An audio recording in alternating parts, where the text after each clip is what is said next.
Welcome back to Monster Monday, the Cryptic Cabal, Season 2 in the First Age. Session 20, we march to war. Last time, we left off. We took a week off for the party due to some unfortunate weather, which, ironically, while it didn't end up setting up the power of the party member we thought, another party member had a monsoon literally moments after, so kind of worked out. Hoping for no monsoons today. But yeah, so last time we left off, the party had spent some time, from what I recall, you lot ended. God, I'm really trying to piece my everything together. Where did we go? We're currently on March right now. No, I remember that. I'm trying to remember exactly, refreshing my memory here of what happened because it's 2 weeks ago. It's a feat training. I think that was no, that was the post necromancy fight. That's what it was. So after you guys had dealt with the necromancers, Captain Bison having left, the party had returned back to the army to kind of explain and deal with the situation at hand, deciding to take a look at some of the quests. Due to the DM being on, if I remember right, like no sleep, we ended after about 2 hours of session, with the party then taking about a month and a week off in between for some downtime. While Vicarette spent their downtime crafting away, the rest of the party spent it training, traveling, and growing stronger. As you lot have kind of been spending your time on the road this last month and a week in total, the weather's started to pick up. It's starting to get hotter out. The averaging now around 70 to 80 every day with clear blue skies as we enter into now basically what is May.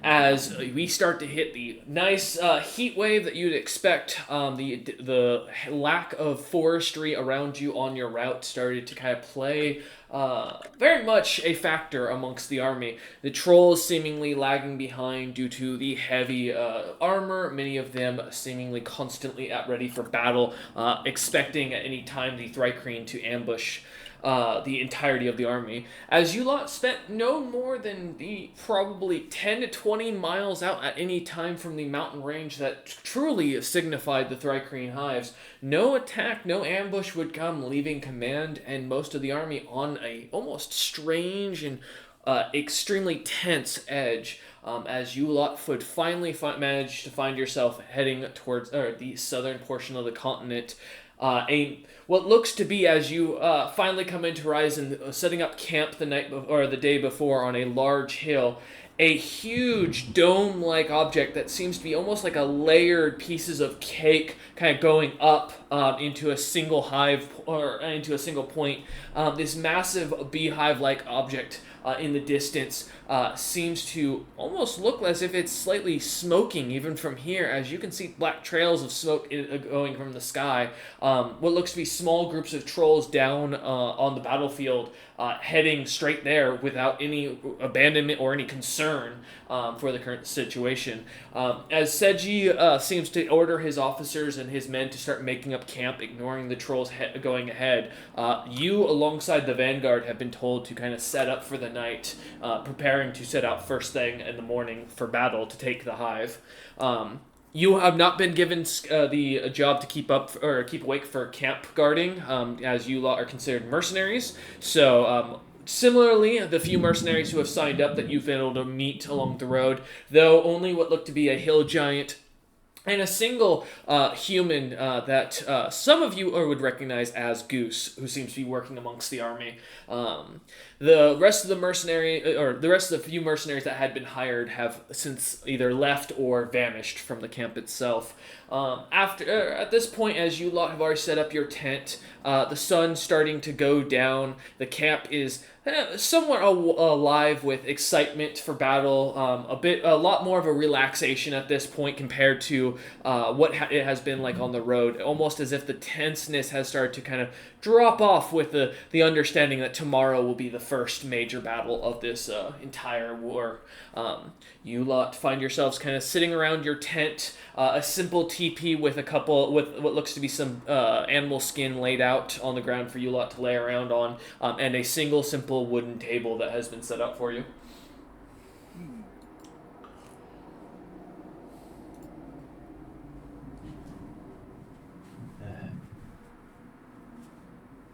So are we ready for this? Yeah. Ready for tomorrow? I do not see why not. Of course, I am not fighter, so you will have to do most of the work. Dudes, do I get to eat people?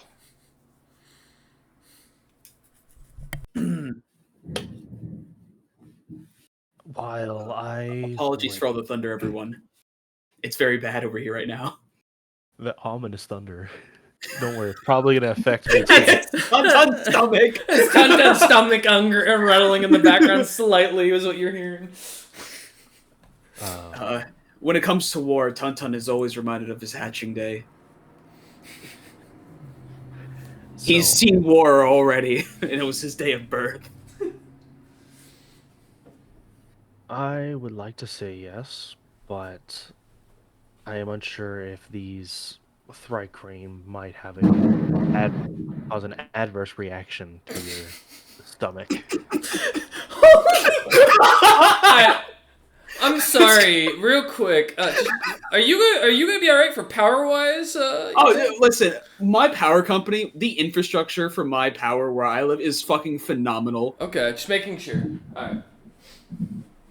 Tuntun has an ominous cloud of danger around him. Sorry, dude. So go ahead. But yeah, so I don't know if it may affect you. They may be poisonous. Kind of like the trolls we ate way back when that caused trouble for our stomachs. Okay, so don't eat. Okay. Be very careful, I will say. Exercise caution. I'm going to go off to the side and talk to my son and make sure he knows to stay inside of me well hidden. As you kind of go to mention this, you hear a light snoring coming from inside or from underneath your tongue. So that's where all the sound's coming from. It's definitely not done. As I lift up this tiny ring box looking little creature. Oh, he's so cute. As you do so, kind of like it seems to kind of open up, little sharp teeth, kind of popping or showing themselves as the creature seems to yawn awake, kind of looking up at you. It seems to smile, not yet able to form full words. As you kind of take a look at or as you kind of begin to warn him. Okay, and then I'm gonna gently put him back, tell him to go back to sleep. Don't worry, I will keep him protected. And then I'm going to do something I haven't done in a long, long time. Mm-hmm. I'm going to pray to Farlong, the god I believe is the deity of my creation. Okay. As you begin to say a prayer, we'll come back to you in a minute. The thunder in the distance begins to roar once more. The shadow of war is pouring over these lands. And Tuntun is at its center. Some troll has a war drum in the background that he is very excited to practice with. Oh yeah, for sure. Oh, he's not excited. He's scared, but he knows he has to, so he's only hitting it periodically and intermittently. Yeah, the drum guys at the front of the fucking line infantry, knowing they're about to get fucking done in. It's even worse. But, he's just watching from outside, wait until you guys are about every time you're kind of getting into a conversation, then beats it to make sure that everything's drowned out slightly. Yeah.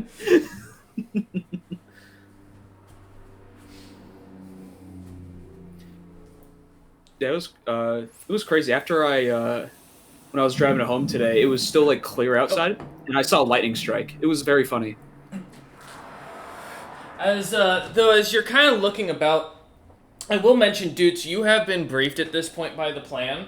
Seji explaining amongst his lieutenants and his officers for the few mercenaries that had stuck around to basically, as were explained, you will be heading along the side with the front line on the vanguard.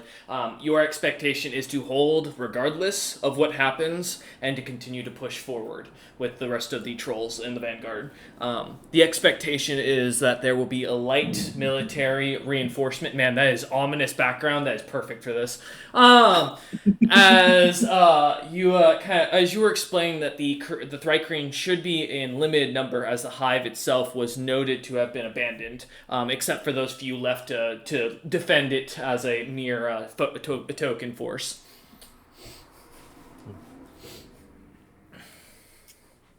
Well, we are expected to hold the line until reinforcements will eventually arrive. Tun will nod. So, and we should. I look for wood to knock on. The table's made of wood. I knock on the table. The knock drowned out by thunder. We shouldn't have to. The hive was allegedly abandoned, so we may not have a lot of resistance. What's left is the token force. Though, still always expect for the worst.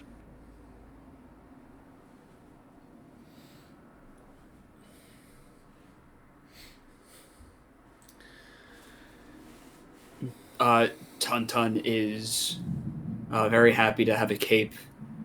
It kind of looks like just like a big blanket over him, but you know. I am admiring it for a second. Mm-hmm. If it wasn't tied around his neck, I would also assume it was a blanket. You know, I honestly, kind of just imagine it is just like a normal cape, but Tuntun's so large, it's kind of just like a scarf. The slight glow from the portal within from the Feylands. It's an ascot, you know, because I already have my top hat and my monocle. It's just an ascot, really, to pull the whole fit together. Also, for what it's worth, Vicaret would instruct Gygax on how to wear the magical item, because that's part of activating it. So it seems Tuntun truly is a gentleman. So, like, dude, when I gave everyone their cloaks of resistance, I explained how to use it and what it does. Gygax, I would have to. You have no excuse. You have to. You have to choose to wear it or choose not to now. I still use it as a blanket. That's fair. As Gygax kind of curls in and begin kind of quietly saying their prayer in the corner as they begin to kind of slightly snore. The other, a little bit of a secondary snore coming from within, as the three of you kind of still stay up talking about this. Still cloaked, though arguably, Doots, your cloak, now that you've gotten a better look of your party mates, does seem to be made of what looks to be scraps and last pieces of what was left over the leather.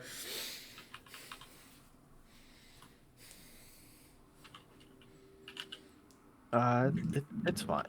Yeah. You know, beggars can't be choosers. I just hope it still works just as fine. It's funny, but it's actually it's one of the strongest cloaks in the party. Mm-hmm. As you lot kind of sit there, kind of casually talking and thinking about the next day, the night begins to carry on. The sounds of a little bit of rustling outside of your tent kind of begins to pick up as you hear someone kind of rustling at the door, not trying to open it, but seemingly trying to get your lot's attention to come to the door. As someone seems to kind of come to a stop, waiting out front. I'll open the tent.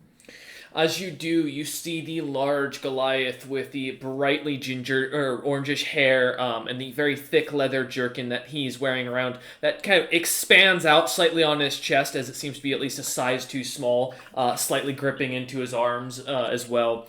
As he kind of smiles at you and goes, how you doing there, mates?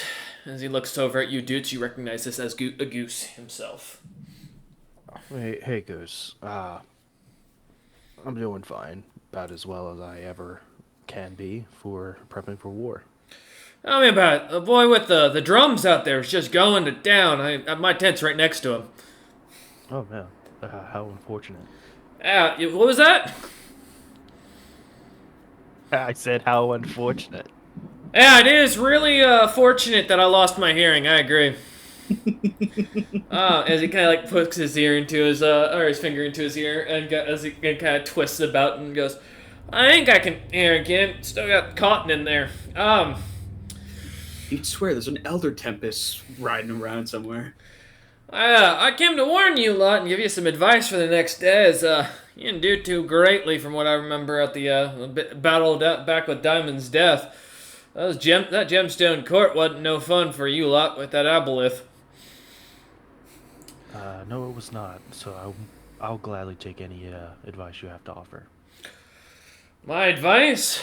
The big round one, he's probably gonna end up dead as he looks over at Tun Tun. He's a big target, and Thrycreen aren't the brightest, and unfortunately he's shiny. She? Tun Tun. He looks at Tun Tun Smiles. and goes, "Is this the same? This is the same turtle you had from when I met you at Diamond's death, correct?" Yes, He's gotten bigger. And buffer. they tend to do that. His calf muscles are amazing. He kind of turns and looks over at the Formian and goes and kind of holds out a hand, a very hefty hand, to you, Vikrat, and goes, "My name's Goose. People call me Goose." I am Vicaret. I have no titles. The turtle will live because it is made out of metal, and if it does not live, I will make something useful out of it. Fair enough. I mean, Turtle soup. pardon me for asking. You a Thrycreen? My eyes narrow as if he just insulted me. Hey, bugs are bugs, right? It's nothing personal. I hope you take no offense, but I'm not from these lands, and I'm not as familiar with insectoids. I am no bug. I am no insectoid. Kind of like you see him kind of pull a book out of a small bag of holding, and kind of starts flipping through it, and stops on a page of a Thrycreen drawn out, and goes, "You, dudes. I mean, you see the resemblance. It's not just me, right?" They look like a bug and they act like a bug. It's not. I mean, if I need to address you as something else, please, I do apologize. I'm not familiar with your kind. I figured with all the multi types of hives around here, it'd be rude to assume you weren't. I am a Formian. Okay. I am. If. This is like. Calling Vicaret a Thrycreen. I understand trolls, but someone with an int score of greater than -1 it's like calling a Formian a Thrycreen is the equivalent of looking at an angel and being like, "So you're a monkey, right? Like a fucking ape?" I don't know. To him. I feel like an angel and a monkey look completely different, whereas you're still a bug. Actually, I am decisively You look like an ant, right? No. I've seen the picture. I have a passing resemblance. Yeah. to him, but I am not like. That's a fucking bug. The big thing is the fact that Formians are more insectoid than Thrycreen, so and also Thrycreen looks like praying mantis, and Formians do look more ant-like. And like there are It's a differences. there's a major difference in uh-huh. appearance, but to someone who's never been to a land or fought a creature like this, they wouldn't understand. So yeah, you're fully fine. You're good. Centaur bug. I actually went with this image because it makes more sense with the way Formians are described. Mm-hmm. Thrycreen are not wasps; they are mantids.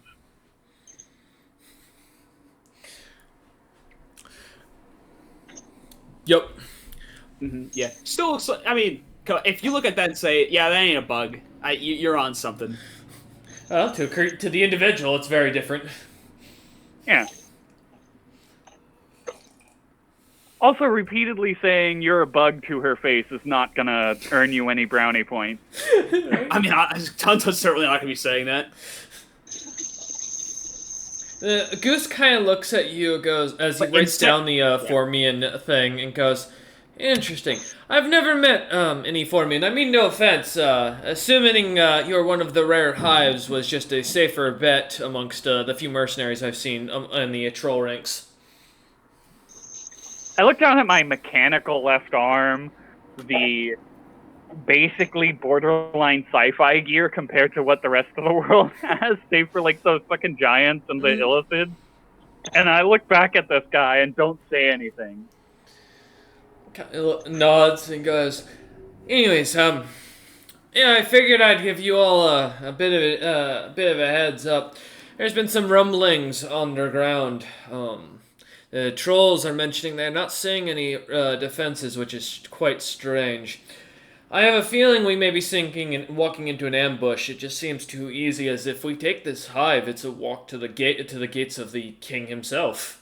Unless we're walking into a trap in his hive, this would be a great place for an ambush.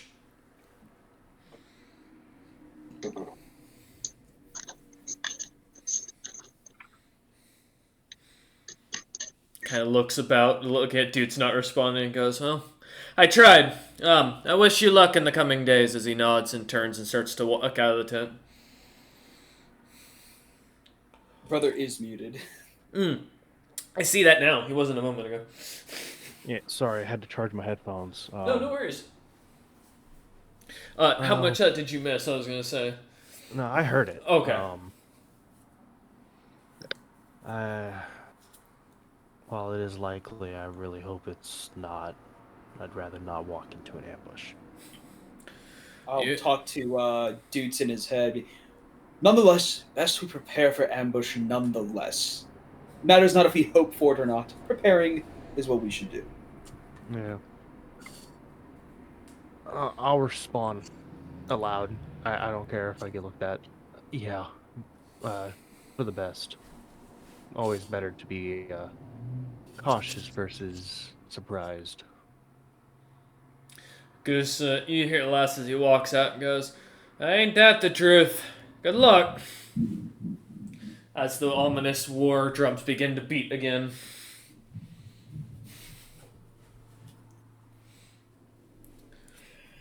Now, my fellow compatriots, how should we prepare for this potential ambush in the coming days?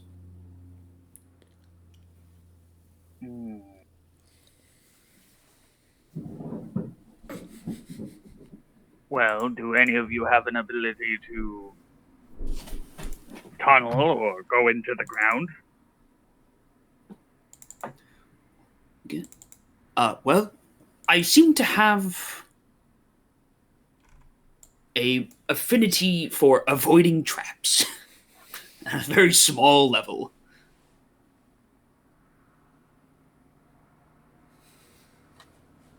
I look over at you like that doesn't make sense to me right now, but I don't question it. That's all that that's all you That's need all to know you about get. him. No, I don't have any means of burrowing or digging tunnels.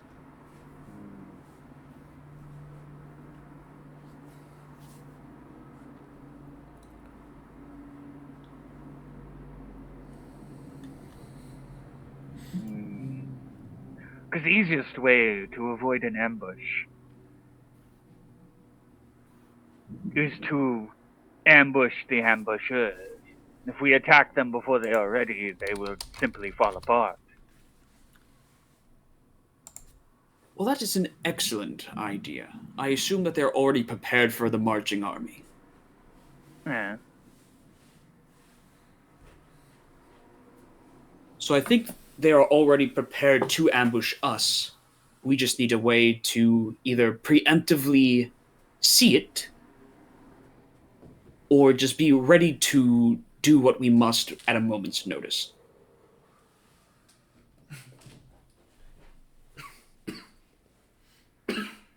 And, we could do what we did back with that goblin village.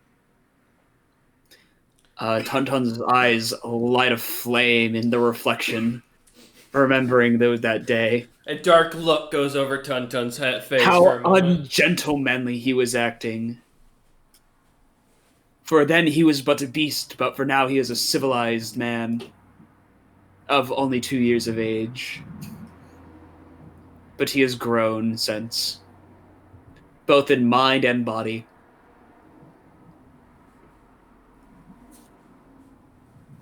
So, that is an option.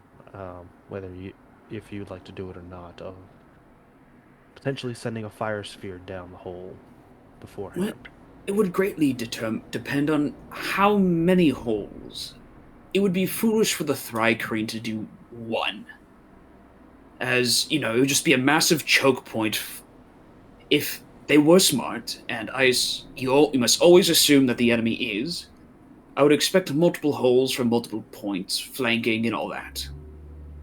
I expect that also, but I believe the fire sphere will at least be able to block one of the holes, slowing down their approach from that direction, at least for a time being. And I hope it'll be that easy. But we must prepare for all sorts of actions. Let's just hope it's not.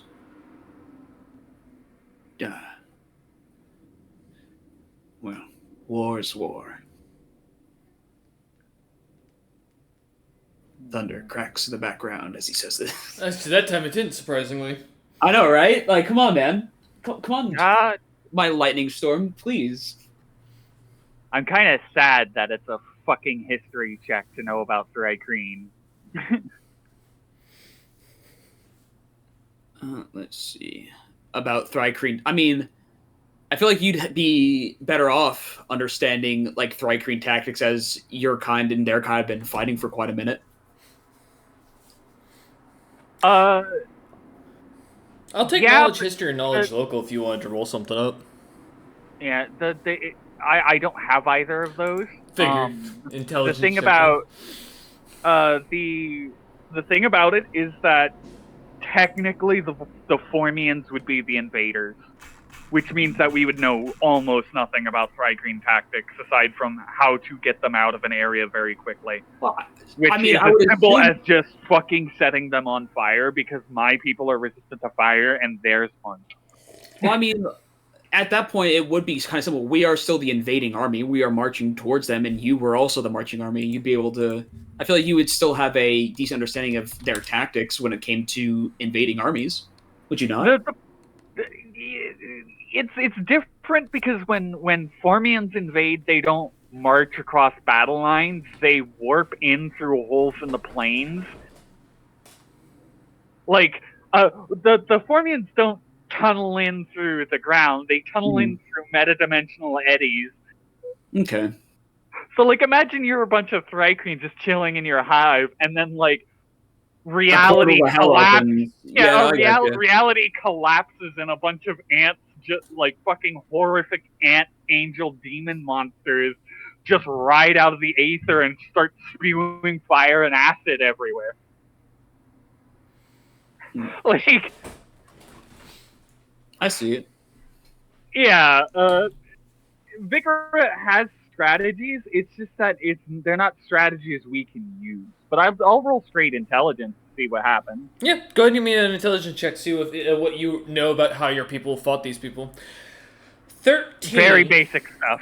Literally what I described, and that's it. One Nothing of, else. the, one of the first things that comes to mind about fighting Thrycreen is the fact that their leaders are their only things that keep Thrycreen, unlike Formians, together. Formians can act a lot more independently, which is where their advantage and disadvantage comes from, because, where the lack of hive mind comes into play is that you have individual personalities competing against each other. But that also gives into innovation and ingenuity. The Thrycreen that you know enough about is that they are singly minded, the majority of them, with, in a sense, officers, ranking members, typically female members of their species, who emit pheromones to basically move their troops.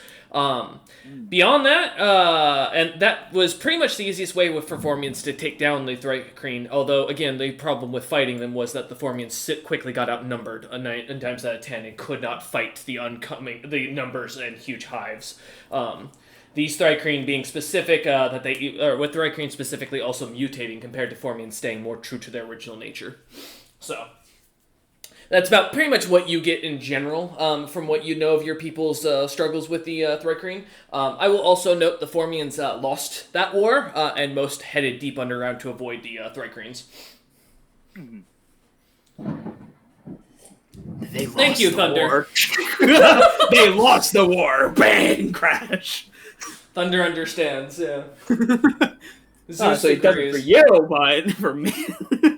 It's because I was born a witch. It's part of the enchantment. I see. I'm able to riz the clouds.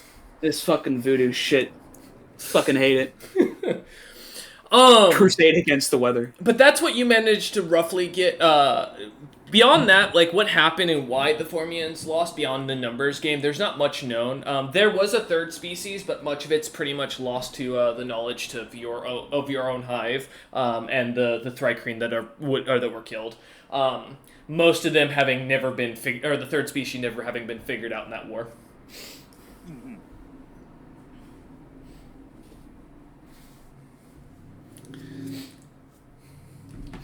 So with that in mind, as you kind of look over, assumingly with Dudes kind of setting out the map of the area, and I will post that in case the party wants to see what the area on the map they're at. Thank you, Ominous Thunder. I appreciate you. So this is going to be the map where the air quote battle takes place. Nope. This is Dudes' map of the The continent. land. Yeah. Oh, okay. Oh, Yeah. okay. Dudes doesn't have a local map, so. I after a brief moment of thinking, I say, are any of you good at herbalism? I do a blank stare over at Vic. I can't say that I am.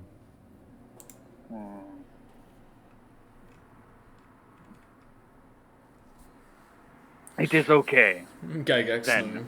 Yep. Actually, quick question. What is that on the map? Looks like a village, but it doesn't have a name attached to it. You are right. Cool. It is a village without a name attached to it, as Dudes just looks at the map, noting that the same thing. I guess I never got that name. I'll look around and see if there's any like trolls that look like they gather herbs or anything like that. As you kind of pop the door, the tent flap open, look about. You do see, I mean, there was a medical group amongst the trolls that were clerics and such, but most of them relied on their spells. The few herbs this group you've seen used are about as expansive as they pull grass out of the ground and shove it into a pot and cook with it. Then I'm on my own.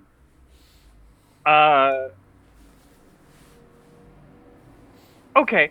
Are there any trolls that are particularly like fucking gnarly as far as scent goes? Ooh, give me a search check. Okay.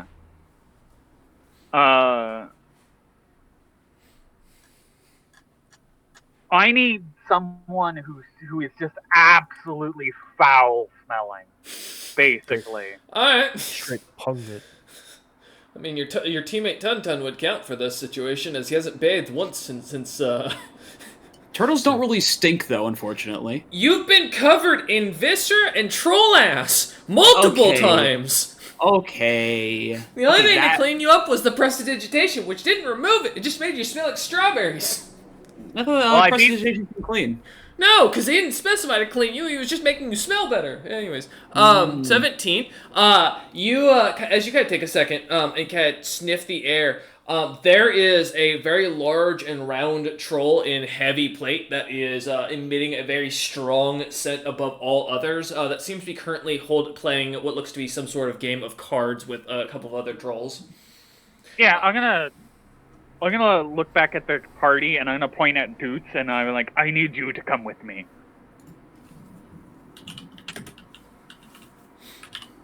Dudes. Okay. All right, as you walk over, the trolls kind of seem to, noticing you two being the unusual pairing that you are, kind of look over the 12 foot tall troll that's about just as wide and in heavy, thick plate. Kind of looks over at you, turning as the other two smaller trolls that look to be pretty average in comparison, seem to kind of like pat him or smack him on the knee. He kind of turns on the stool that you now, as you look at it, is doing God's work, as it looks like it's barely hanging on. Thank you, Thunder. As that's the sound it's going to make when that thing breaks and he falls to the ground. But as he kind of slightly turns to you, the long, massive nose, the thick, heavy teeth that seemingly kind of stick out over his lip a little bit, kind of looks out at you, or looks over at you, Dutz, and looks over at Vicarette and goes, "What do you want?"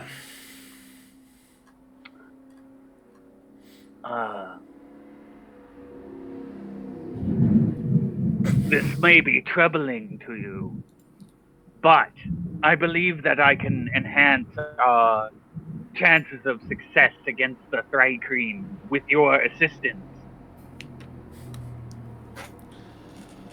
Give me a diplomacy check. This dude kind of stands there watching this for a second. Is Dude's gonna help me? So, dudes, are you gonna help, or are you gonna see where this goes first? Seeing where this is going, yeah, I'll help. All right. How do you plan on helping? I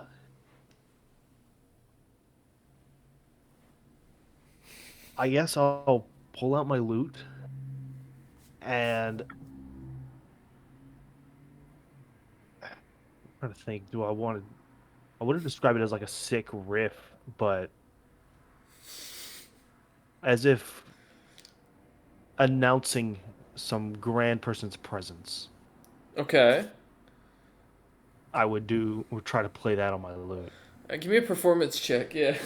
Exactly what I'm thinking as well. Nah, I'm thinking of the aggressive strumming from the bard in the Eldorado at the very beginning. Yeah, when he like suddenly starts playing for the other guys, he's doing his like big speech to get out of the gambling debt. 28. 17? 20? Okay. 28. 28. As you kind of play this, as Vicarette kind of explains this, he kind of looks between the two of you and goes, "So I'm a hero, like some champion of a god?" Kind of looks with interest, a little excitement in his voice. Your name will go down in history. He looks over at the other two as they kind of pat him on the back. Go, go! And he nods and looks back at you and goes, "Yeah. I am a hero. I think my name should go down in history. I am Short Nose," as he holds his hand out. I am Vicarette. I shake his hand with my metallic hand is covered in cloth. I was like beneath my cloak. I was furiously wrapping it with like shreds of cloth and shit like that. I'm gonna shake his hand with it to get it all greased up. Just kind of takes your hand, shakes it, and goes, "Huh." And kind of holds his hand, the same hand out to Dutz, now covered in grease. With my third arm, I'll pull it up from behind me and shake his hand while still playing the lute. He just shakes your hand and goes, "Alright, nice to meet you, Vicarette." And he looks back at Dutz as he's still shaking Dutz's third hand and goes, "Are you just happy to see me, or is your name Third Hand?" No, you can call me Dudes. Nice. Alright. So what do I gotta do? As he kind of stands up.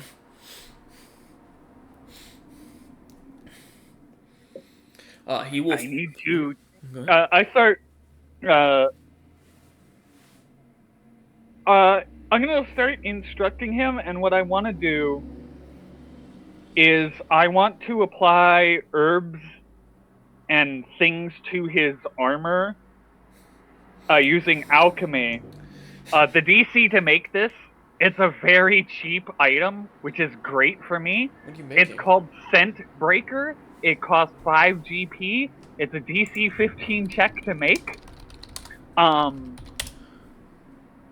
Which means that it costs me actually 5 is like it's like 320. It's 375. It cost me $3 gold 75 cents, and then cut. Well, no. I see what you're talking about. I see the item. I'm looking at it. I want to turn him into a walking sense breaker, and also get enough from him to like. Well, have packets of scent breaker for myself. I say this actually works because there's a common herb used in the area called spice leaf that will work perfectly for what you're trying to do with this. Yeah, as you kind of start rubbing this cloth up and down him, kind of pulling out are you trying to make a bag of this stuff off of him, or are you trying to like rub him in this to make clear? I'm trying to make it so that way it's a bit of both. Okay. If I have to choose one or the other, No, I just make sure I understand. Yeah, I want to make it to where wherever this guy goes, the Thrycreen are disrupted because their fucking pheromones don't work. Okay. Alright, yeah, as you start kind of... Okay. I like that. And also to get packets for me to throw grenades to create packets of scent breaker to create disruptions in their ranks if we need them. Yeah, however, like, one or two, because I'm not like... I want the main focus to be this guy, because I think it'd be funny. Okay. As you kind of look and start rubbing him up and down with this scent, and he kind of looks at you funny and kind of looks at you and goes, "Are you trying to make me smell? I don't want to date here." And he pulls out something out of the bag of holding, and it looks like some sort of dead, fluffy creature that has been mulched and mushed into a thick paste. It is fermented smelling. It's been dead for a while, and he just kind of holds it out and then smacks his shoulder with it, and then smacks the other shoulder and goes, "Now short nose smell good." Give me a fortitude save, Dutes and Vicaret. For what it's worth, I am immune to poison. This isn't poison. This is just a very pungent scent. 18. Oh, good. 18. As the smell is now mixing with your scent breaker to create something of a combined smell that is not pleasant. Oh, thank you, Thunder. The ominous smell is coming for you. 10. Vicaret, you managed to keep your stomach, but it's not easy as you're holding back with every piece that you can, or every bit of your being to not puke, as you're sitting there smelling the scent as this troll puts away the dead creature back into the bag of holding, and it pats it on his side and then smiles at you and goes, "Yep, short nose ready to be hero." If you ever fight Thrycreen, do that and mix it with this. I hold up the spice weed stuff. Yeah, grabs it and kind of brings it to his nose and takes a sniff and goes, "Smells like good, like hot woman."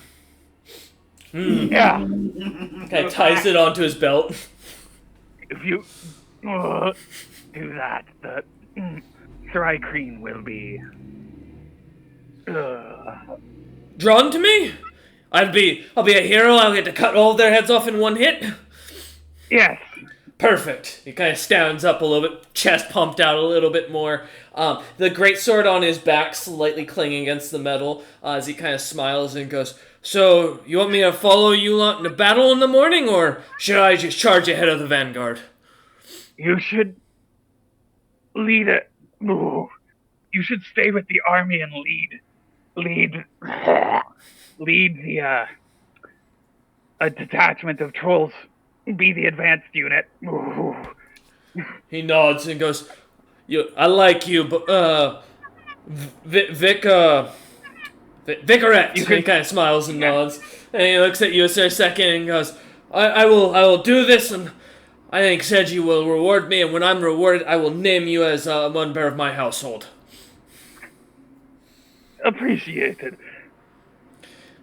"Shall I spend the night with your grouping to make sure the smell sticks around?" I hold up the cloth. I have already taken care of that.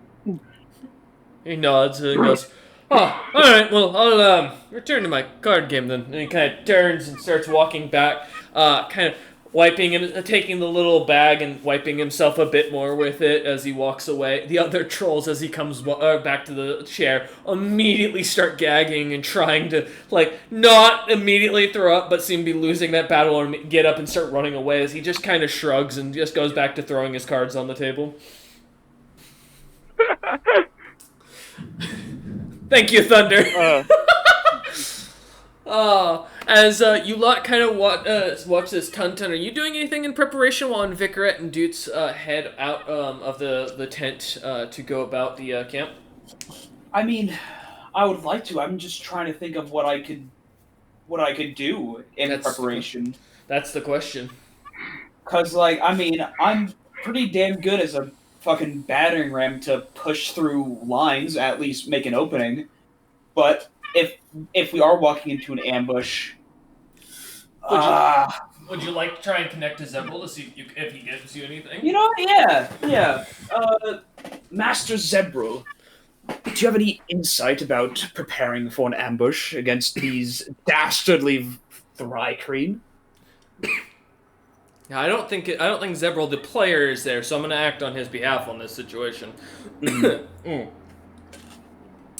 As you take a second to think this, your mind begins to clear, and you begin to see a Thrycreen laying out on a slab. It's been taken apart, almost piece by piece, each joint looking as if it's been slightly disconnected in the cleanest way possible. And you see as an illithid seems to be standing there and points towards the creature, saying some things, though none of it seems to make any sense to you, Tun, as he continues to go through, speaking in a tongue that doesn't click. But as he finishes, suddenly the information hits you, and you realize Thrycreen are very weak physically. Besides their carapace, they have no natural immunities or natural resistances, and their only strength comes by their individuality as a hive. The only those you have to fear, as he points, as you see the antennas pointed out between a second specimen that's brought in, one with longer antennas, he points to, is the females who will always be at the root of every core of units, giving orders and spreading off their pheromones. Though do note, killing these princesses, as we've deemed them, will entice the Hive Mother herself to send forces directly after you. It seems their pheromones, when killed, attach themselves to the killer. These creatures, like aboleths, will hunt you for generations.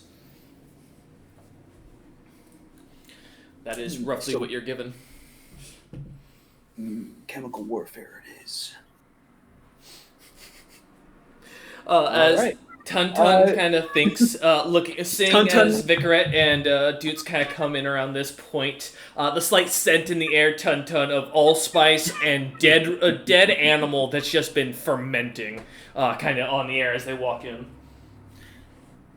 My fine smelling compatriots, what did you do to your scent? I assume it is to come with the future ambush. I hold up the 2 packs of Scentbreaker up and say, yes, we will disrupt them. I have also enhanced the scent of the stinkiest being on this plane right now. Disrupting communications. What a brilliant idea. I have also recently discerned from my connections that the Thrycreen don't exactly have immunities and or resistances. The princesses, the females in which that give them orders, have longer antennae. However, when one is killed, the pheromones attach to the killer. So perhaps long-ranged attacks on princesses and or chemical weapons that could be strewn across a battlefield might perhaps be of a boon to our would-be attackers. Perhaps something, if they do come up from holes on the underneath, dropping some dastardly weapons of a gaseous nature. But I would not know a first place to go about looking for such kinds of weapons. Capture for me one of these princesses alive, and I will make something truly foul from her death pheromone. I do not think I will be the one to be able to do that. For a moment, Tun flashing back to the burning goblin village and watching having not a single survivor even managed to get to the top of the hill. I am not particularly one to leave combatants breathing. I shrug. It's fair. It's not like not much you can get do. the sense- you get the sense that Vicaret Common is not her first language. Well, this is me talking in your head. Yes. This is, I will say, Tuntun can connect to you psionically at will. Yeah, okay. Well, I can do that as well. It's just... his isn't natural, unlike yours. Mm-hmm. he turned his brain to stew for this. I did. There's all goop up there. Oops, all goop. But as you kind of all settle into looking at the map, kind of relaxing, and kind of spend the rest of the night looking over it and planning in your heads, almost in a quiet silence amongst yourselves. If there's no other comments, we'll head on to the next day. I guess since can I see if there are any craftsmen in this army that do have any kind of gaseous weapons? Oh, poisoning gas. You know what? I'm gonna save you some time. Give me a search check. Gas. We'll just call this. Yeah. We'll just do a quick search check for it. Looking for some chlorine gas, maybe? I don't know. Can you define... So you mean gaseous as in, they are using purposeful chemical warfare. Okay, got you. Yes, purposeful chemical warfare. Alright, so Fred, who has allergies to cheese, and they keep feeding him cheese because they think it's funny, is not the guy you're looking for. Got you. No, you said search, right? Yeah. 15. As you kind of go about the camp... kind of spending a bit of time leaving Vicaret and Dutes in there. Gygax still slightly snoring in the corner, though unknowingly, if to the two of you, if he is slightly awake and listening, or is completely out, as the creature continues to snore in the corner. But as Tuntun heads out into the camp for a bit, excusing himself moments after, Tuntun, you scour the camp, going from one side to the other, taking a good hour of walking about and looking through. Most of the trolls through here seem to be equipped with either swords, long swords, or spears. Many of them carrying heavy plate, though you did find an interesting gentleman who thought that he could wear a full wooden trash bin that was used at his tavern as armor.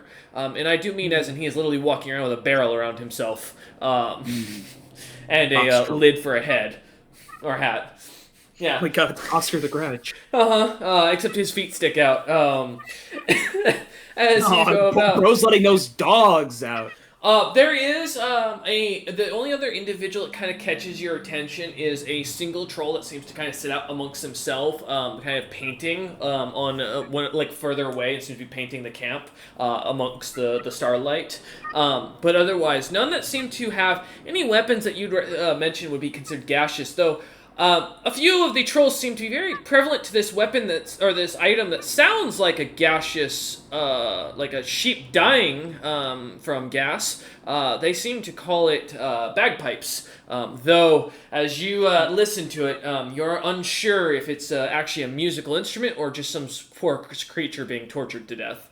Either way, it's quite enjoyable once you listen for quite a while. I am fond of the bagpipes. Same. Most people aren't.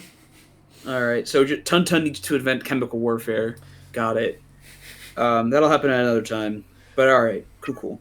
As you head back to the tent to rejoin the others, kind of letting them know that you did not find what you were looking for. Alright. As the four of you begin to kind of relax for the rest of the night, the night passes almost uneventfully, kind of unexpectedly almost at this point, as the army the next day waking up as it was expected at sunbreak, or as soon as the sounds of what immediately sounds like rumbling can be heard, you lot find yourselves almost awoken by the guards as they come charging almost immediately towards you, letting you know that the vanguard is being called for and sent out after a stupid troll had decided to charge the enemy before the sun came up. I wonder who that one is. Well, I mean, in a way, he's disrupting their ambush. One of the guards even mentioning that he reeked so bad that he had to sleep outside of the camp last night.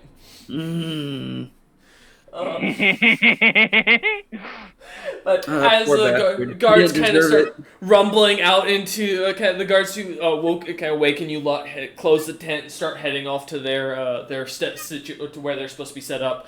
People start moving about and the rumbling begins as you lot head out of your tent.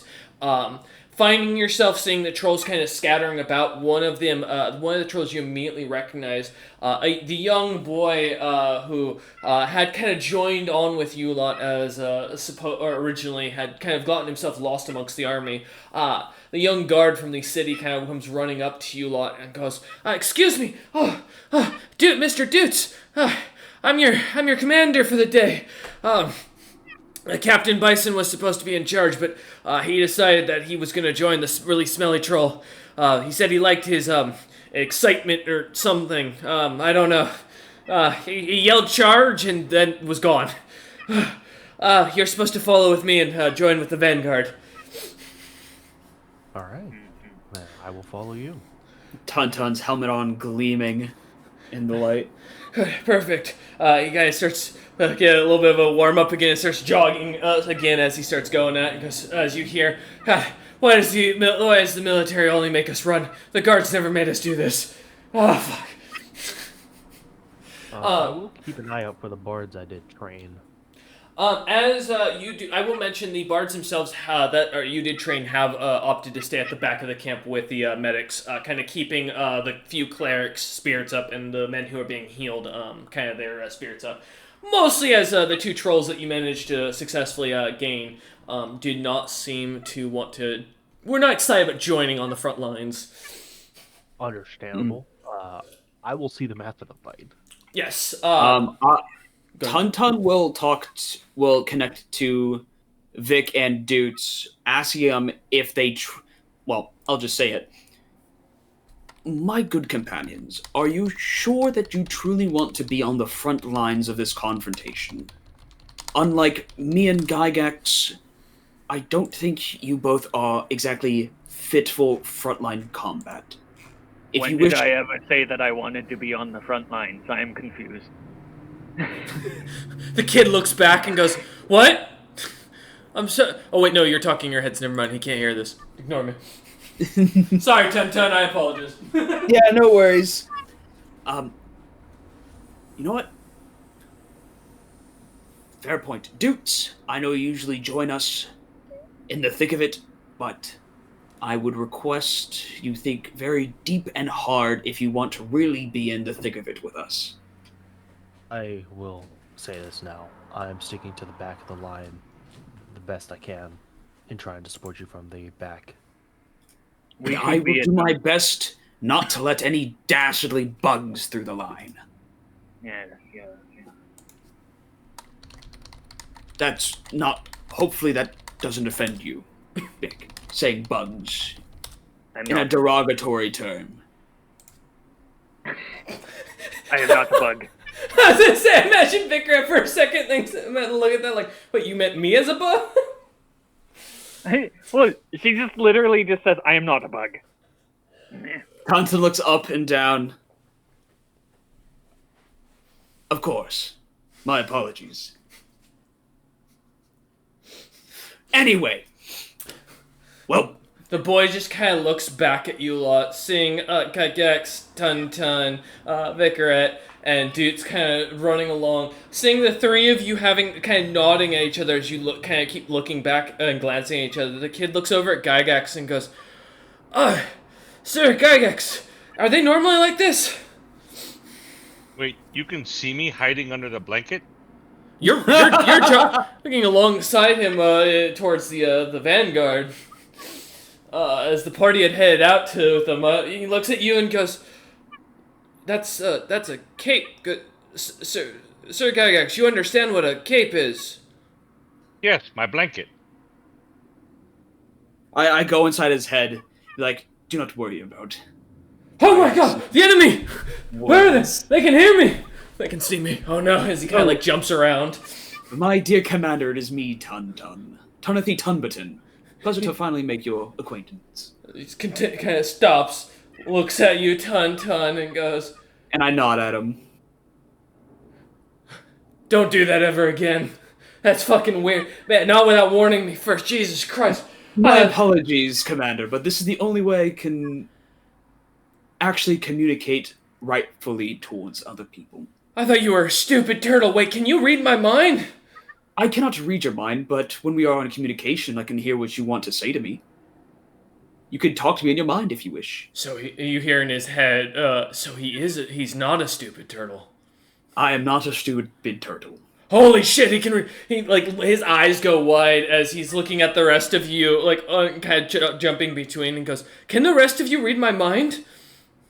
As he says out loud. I really hope the rest of you connect to him in his mind, and start talking to him. I psionically link with him. I also psionically. Oh god, because I don't know that the others are doing it. I am also psionically linking to him and saying yes.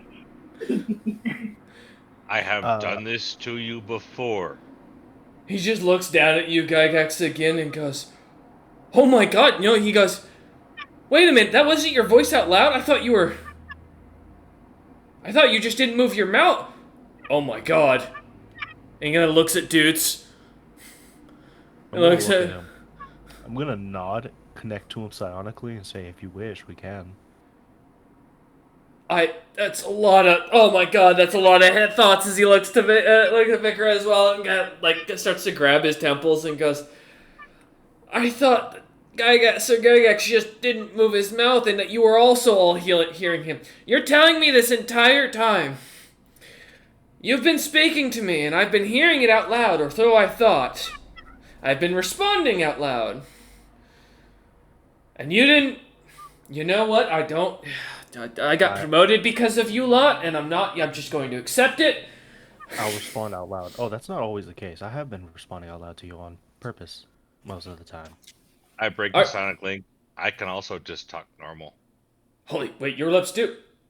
Kind of you see him pause and his eyes narrow at you, Gygax, and goes, "As your commanding officer, and I say that with the loosest terms, knowing that one of you may eat me, and the other is going to eat me, can I ask, is there any other abilities I should know about before we go charging off to battle that might get me killed, or might be beneficial?"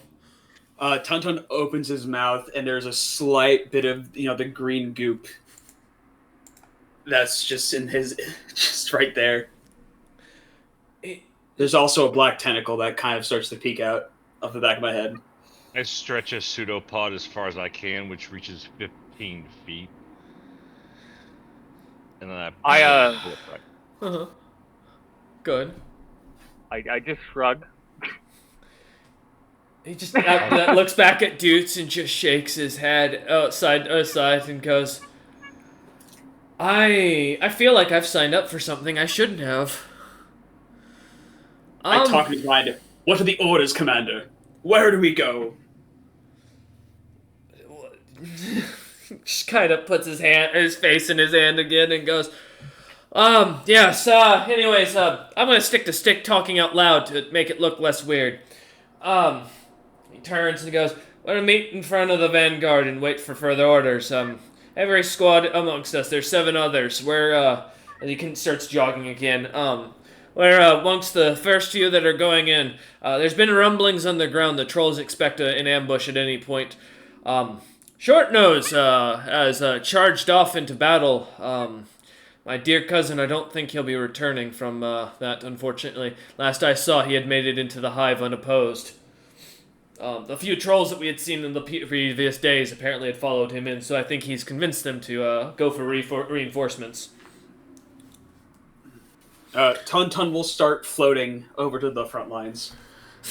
He just kind of turns, seeing this, and just shakes his head again at this point, not just moving on as he kind of continues jogging his way over.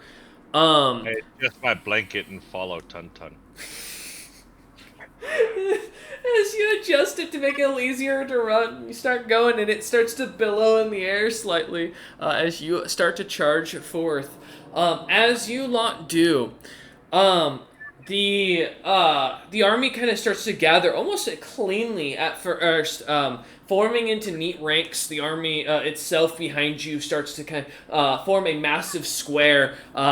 With what looks to be a large camp now set at the center, hearing orders being shouted in the distance. You see as your commander kind of looks at you and goes, "By the way, I never introduced myself to you lot."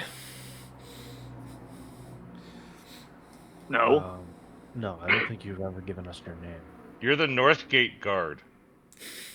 He smiles and goes, I'm glad you remembered that. Are you not the child of the second big brain? Yeah, my father named me after him, but everyone calls me Little D. I don't contract that little laugh. That's just me, the player. God damn it, Tun. How dare you? I finally formally introduced her. I don't react at all. I just go, okay, hello, little D, sir. Nons looks over back to Doots, holding his hand out, and goes, "You're in charge of this little outfit, right?" Say again? You're in charge of this group? He looks at Vicaret, looks at Tun, then at Gygax, and then back to you. Yes. And nods and goes, "Good. This will make my life a lot easier working with you. I'm gonna be honest.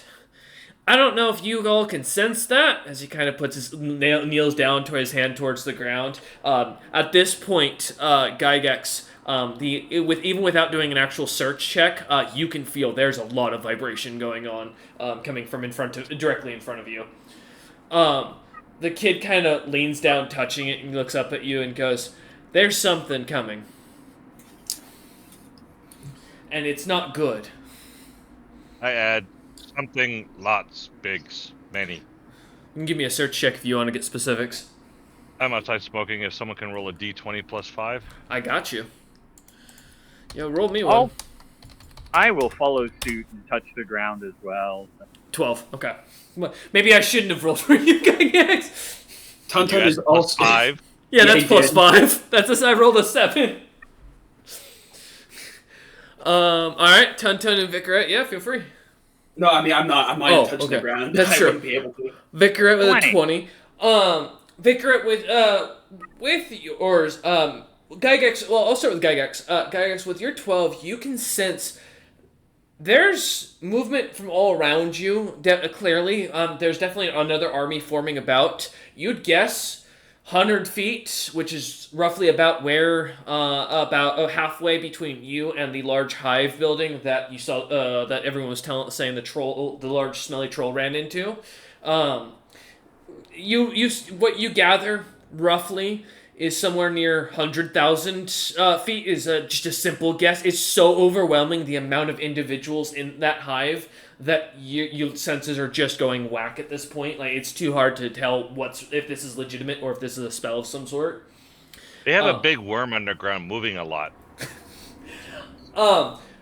Vicaret, with your 20, kind of, do you have sense vibration?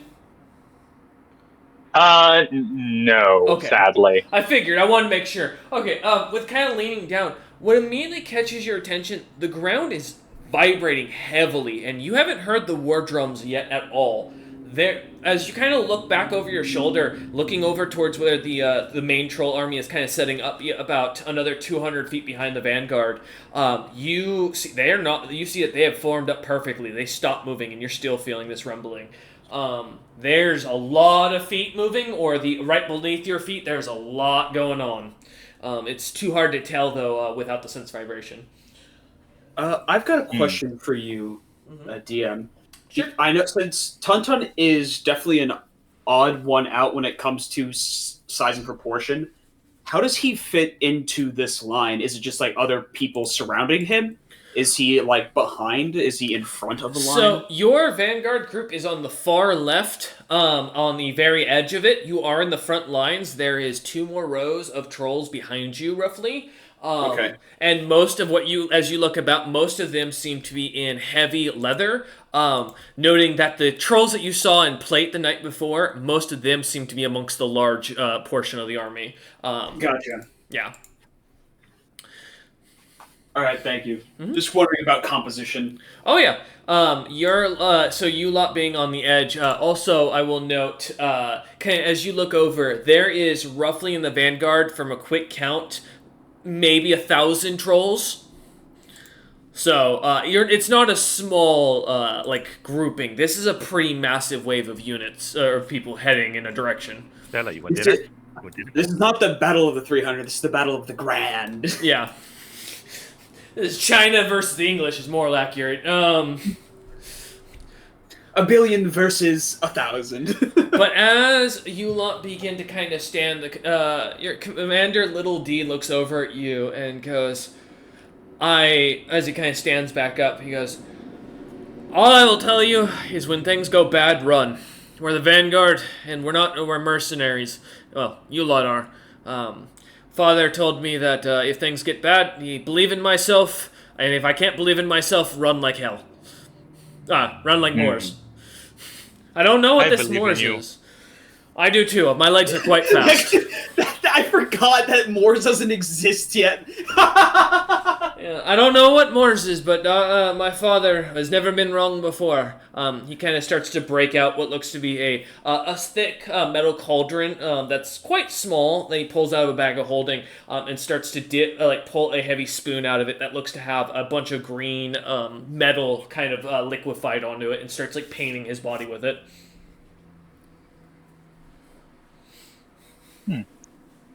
I reach into myself and I pull out a bottle Uh-huh. It's a little self-searching, of if you will. what's that? I said it's a little self-searching, if you will. Yes. Long nose health potion. Oh no. And I give it to Little D. Kind of looking at it with his potion in hand, with the now half of his body painted in this green metal, and looks at it and goes, "Oh, you got long noses, brew!" He kind of immediately pops it and downs it as he starts to. You see as he immediately grows into a larger size, gaining another couple of feet in width and height. As he smiles down at you and goes, "Ah, you got grandmama's brew." She was the first nose. As he kind of looks down at you, Gygax, and goes, "This should work well. Only problem is, it's a random of how long it could work. This could be 8 hours. I saw a guy stay changed for years. We're gonna find out." But he kind of looks down, and you watch as he kind of opens up his belt a little bit, leaning out his kind of thick leathered kilt with metal plating on top of it, and looks down underneath it or beneath it, and goes, "Oh no!" And he kind of looks up at you and goes, Gygax with a grim expression on his face, and goes, "It didn't work. I've got I to." shrug my shoulders. I don't get it, but I grab another one of those potions and I down it myself. You are now under the effect of Enlarge, as well as gaining 20 temp HP. Hold on, I'm already large. Does that make Sorry, me huge. giant?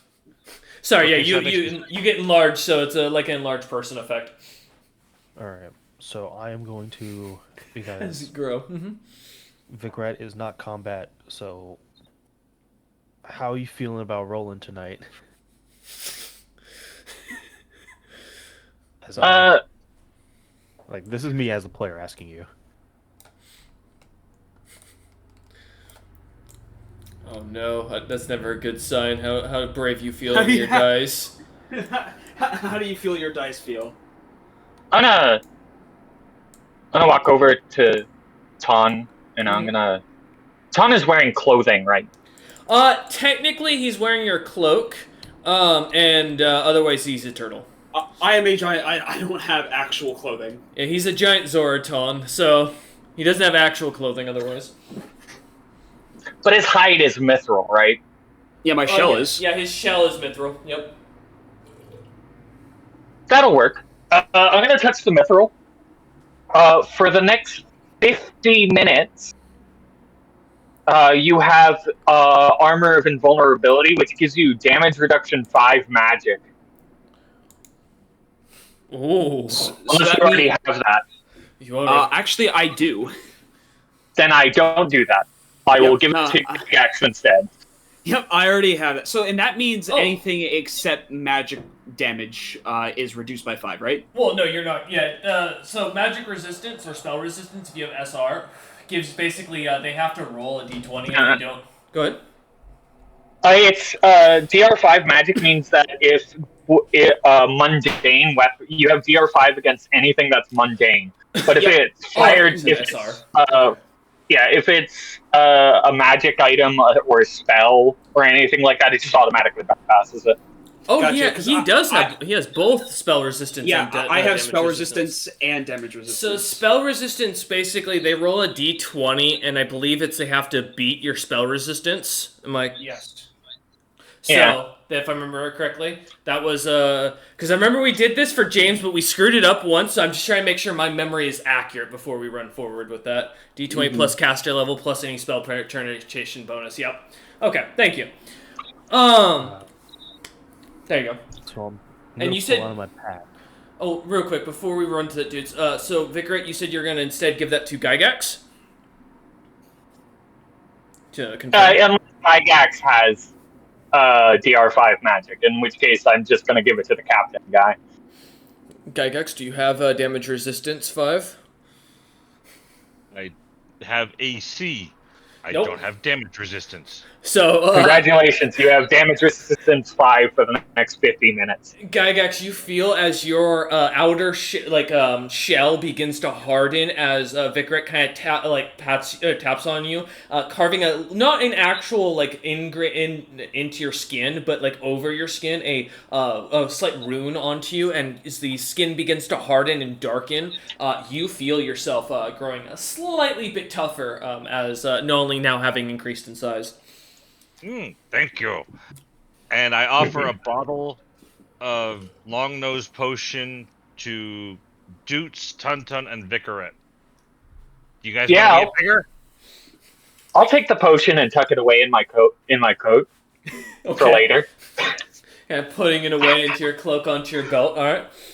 Yeah, tons of take it. Because you said it's random on how long it lasts. Yes.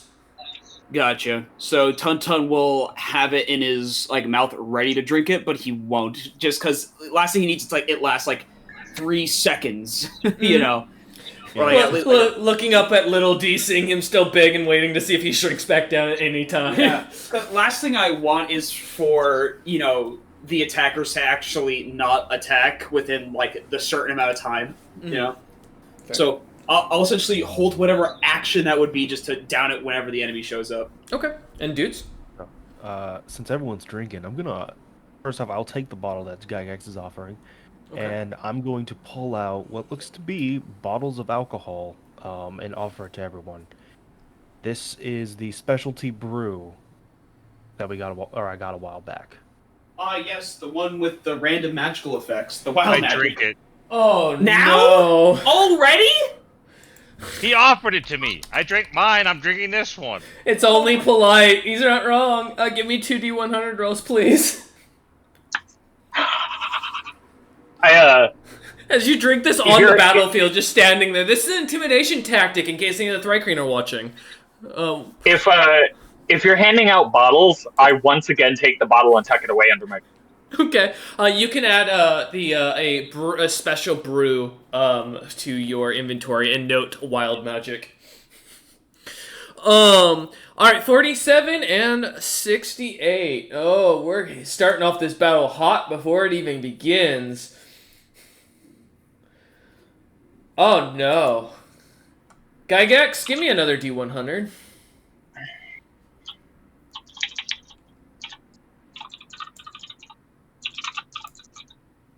Okay, so it's on the lower half.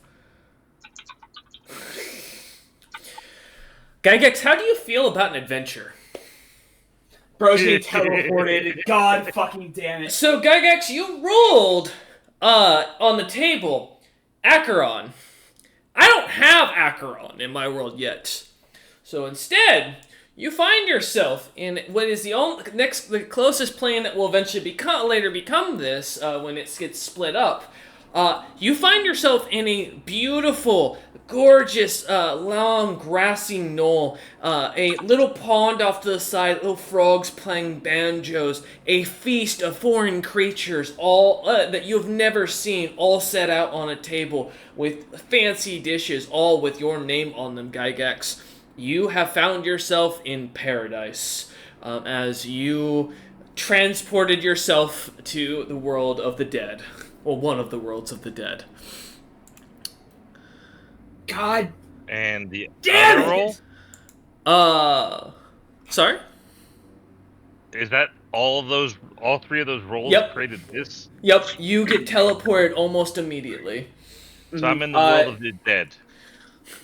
For the moment. How the wild magic table works, it's you roll a d100 to see which table you roll on, and the other one decides the effect from that table. Yep. So I imagine there's a magical effect happening to Gygax. He's gone. As you watch, Dudes kind of hands Gygax his drink. Gygax immediately tipping it and popping it into his mouth and just vanishes into as a bit of light flashes for a moment. Just as quickly, Gygax, as you start to walk over your many feet towards the feasting table, the smell beginning to hit you, the glorious smell of this amazing feast of all these creatures. You watch as you take one step forward, a second step, you can taste the food, the saliva beginning to form in your mouth. And then something seems to grab you, hold of the top of your head. Your feet stop being able to move as you try to pull with all your force. Suddenly, you find yourself struggling with all your might as you're pulled backwards back through a thing of light as you turn around to see a small hand of a cat pulling you back. The last thing you see is just as suddenly to the rest of you, you see as Gygax reappears right in front of you. You don't belong here. Go back. That's exactly who I thought it was. But Yeah, so anyways, he just got teleported to another plane of existence. We're probably never going to see... Oh, there he is. as I reappear, but food! Giddy took food away from me. This Gygax is like saliva going, looks like he's ready to eat now, staring at you, Dudes. Well, looks like there's a bunch of Thrycreen that are about to sate his hunger. Yeah. Tuntun, do you want one? Yeah, I took one from you. I'm just not drinking it. Alright. I'm just keeping for my own notes for that. So that's one to each party member. Yeah, I will offer one to the son of the second big brain, Lil D. Lil D, he kind of looks down at you and smiles and goes, "Sure, I'm not gonna drink this one though. I don't think I'm as he kind of takes it in his hand, looks at it and goes, capable, as he ties it onto his belt, as your friend there looking down at Gygax. I don't think I could resist not eating." Oh. It's fine. Just drink it whenever you feel the time is right, and I will drink myself a bottle. Oh, you're gonna drink it? Mm-hmm. I'm drinking Oh a bottle. no. Okay. Yeah. Give me a 2d100s. Let's see what happens. Oh, also Gygax, add a temp 60 HP to your health. And what's the duration of my potion? Oh, of enlargement? the enlarge? You don't know. Oh, It's noted as a random effect. You're just gonna randomly tell me, "Hey, you shrink again"? Oh yes, I will let you know when you shrink. Yeah. All right. So we got an 83 and a 17. 83 and a 17. My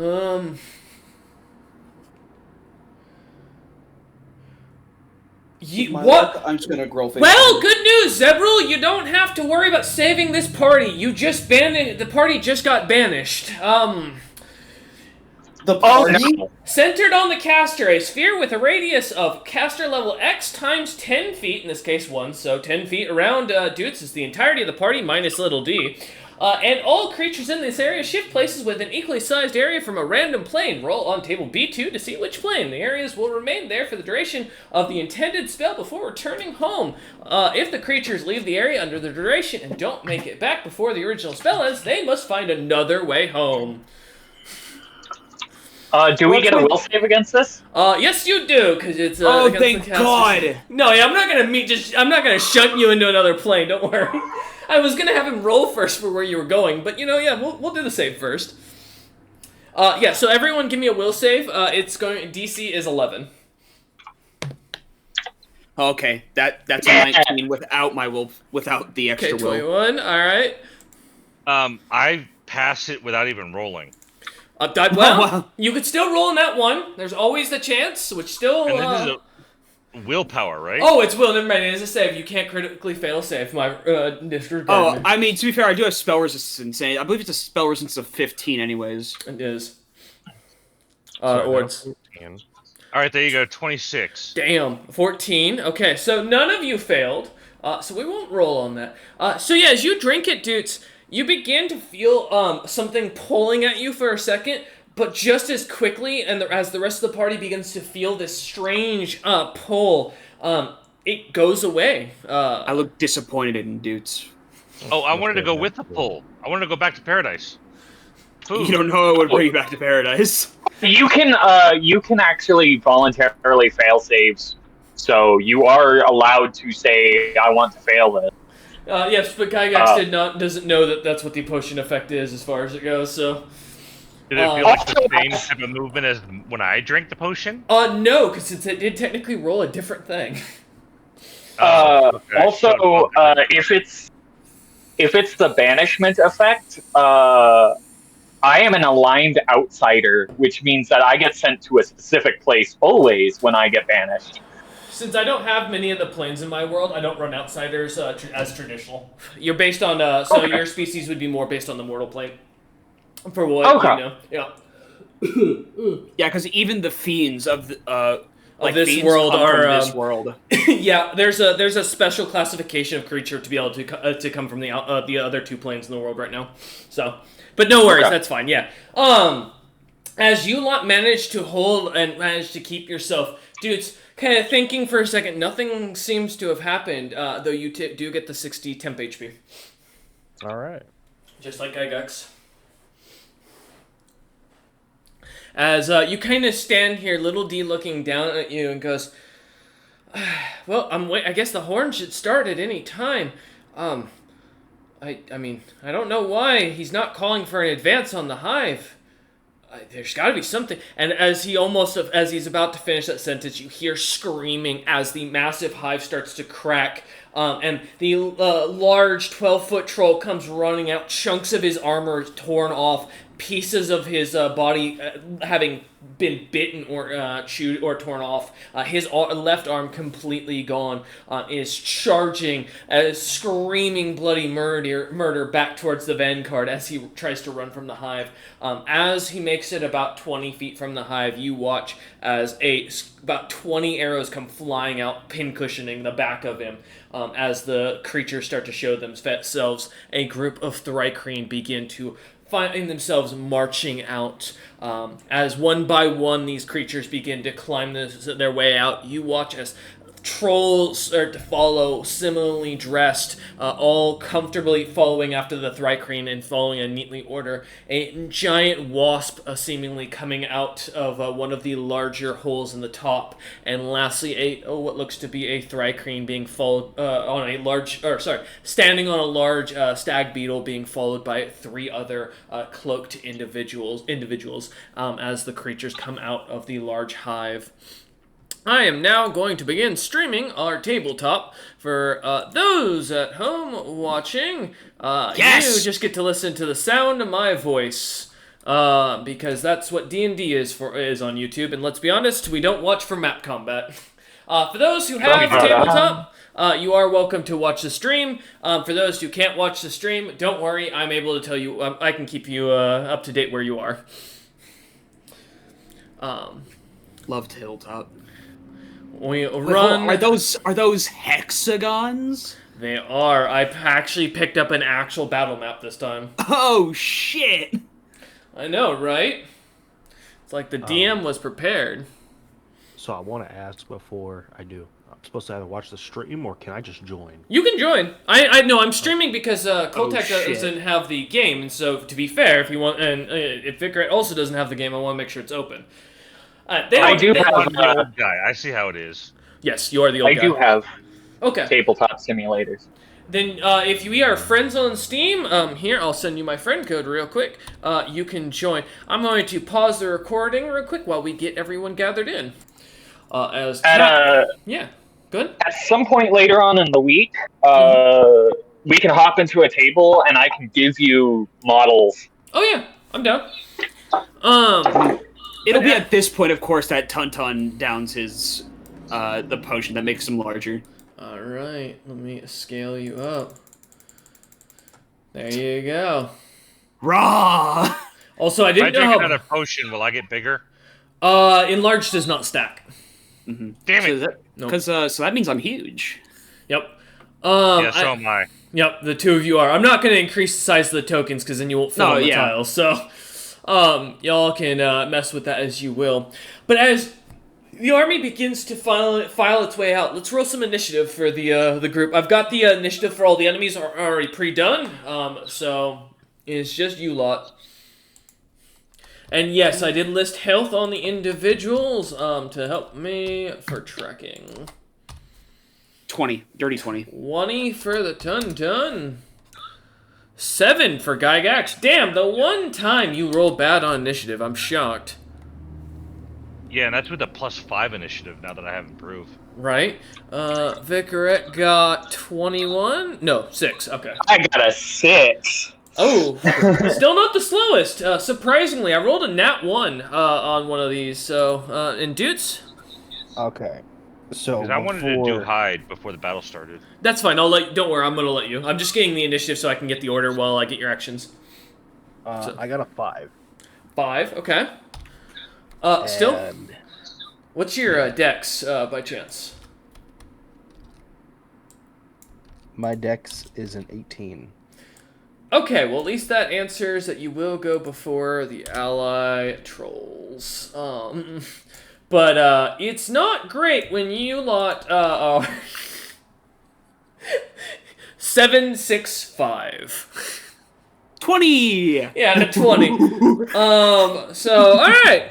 As we begin, as I begin to get the orders in, I'm gonna go down as the army begins to kind of gather itself, kind of getting into lines. The Thrycreans seemingly kind of establishing themselves on the field of battle.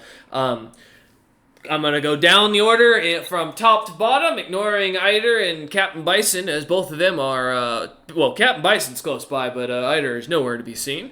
Did we just? Oh, we lost several. So first up is Doots. Any pre-battle action? Yeah, I'm going to, similarly to what we did the last time, I'm going to start playing a song, and I'm going to cast Prestidigitation, so that the entirety of the army can hear the song itself. Okay. And the song I am playing is called Popular Monster by Falling in Reverse. I'm not familiar with that song, surprisingly. I'm going to have to go look that one up later. It's a great song. It's one I sent to him as a request. Right. I just like the theming because we're monsters. Yeah, that's fair. Yeah, ping it to me later. I'll listen to it after session. Because I'm not getting flagged on YouTube again. I've already got 2 warnings. So, because apparently spells... Does that mean I couldn't sing the lyrics? No, you can sing. No, the clashing of swords, apparently, I found out, is copywritten. Which is bullshit. That is kind of bullshit. But Yeah. Go ahead. Roll me a for your thing. Let's roll performance for your song, and you can go ahead. All right. Performance 29. As Doots begins to sing, the song begins to kind of envelop the entirety of the army. The troll is beginning to kind of sing along, and a kind of chorus behind you, mimicking in every every lyric. The Thrycreen in the distance seem to almost slightly be taken aback by the loud shouting of the trolls, as it's not really singing, but that many voices, it comes to a great melody as they back you. The Thrycreen seemingly looking to be slightly fearful at the sound as they begin to back away a few steps. The army itself almost entirely seemingly to do so. As it does, as the song begins to play, you all feel a +5 to your base attack bonus given as Doots begins to sing. I'll let you sing, Doots. Yeah. I wake up every morning with my head up in a daze. I'm not sure if I should say it. Fuck, I'll say it anyways. Everybody tries to tell me that I'm going through a phase. I don't know if it's a phase. I just want to feel okay. Yeah.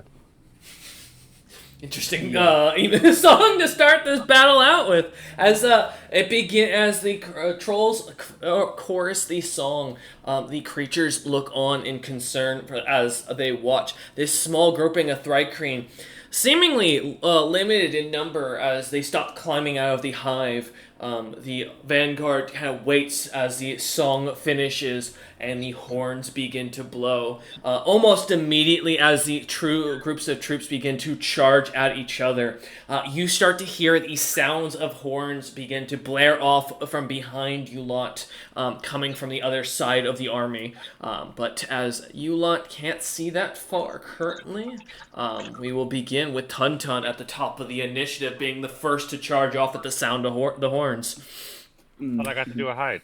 Sorry. Yes, my apologies. I was going down the list. I did screw that up. I got caught up in the Doots thing. Shows when a good bard who can inspire. Going down. Thank you, Gygax.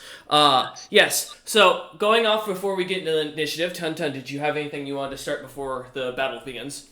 No, I'm pretty content with just making that sipping on that enlarge potion. Enlarge. There was also a 20 temp HP that came with that, right? 60 plus 60. I thought the 20 came from the enlarge potion and the wild magic had the 60. No, it's plus 10 temp HP from the enlarge. Oh yeah, from the enlarge. Yeah, the 60 is from the special brew. Yeah, you're correct. My apologies. Gotcha. I thought you meant the special brew. I haven't drank my special brew yet. Okay. I would love that 60 10 HP, but take your plus 10. You're good. All right, no worries. As you down the potion, growing in size, jumping on to then Gygax. Let's get your hide, and I assume move silently. I'm not worried about move silently because of all the thumping and vibration going on. That's fair. All right. But so I have to do a -2 because of the dex because I got enlarged to huge. Mm-hmm.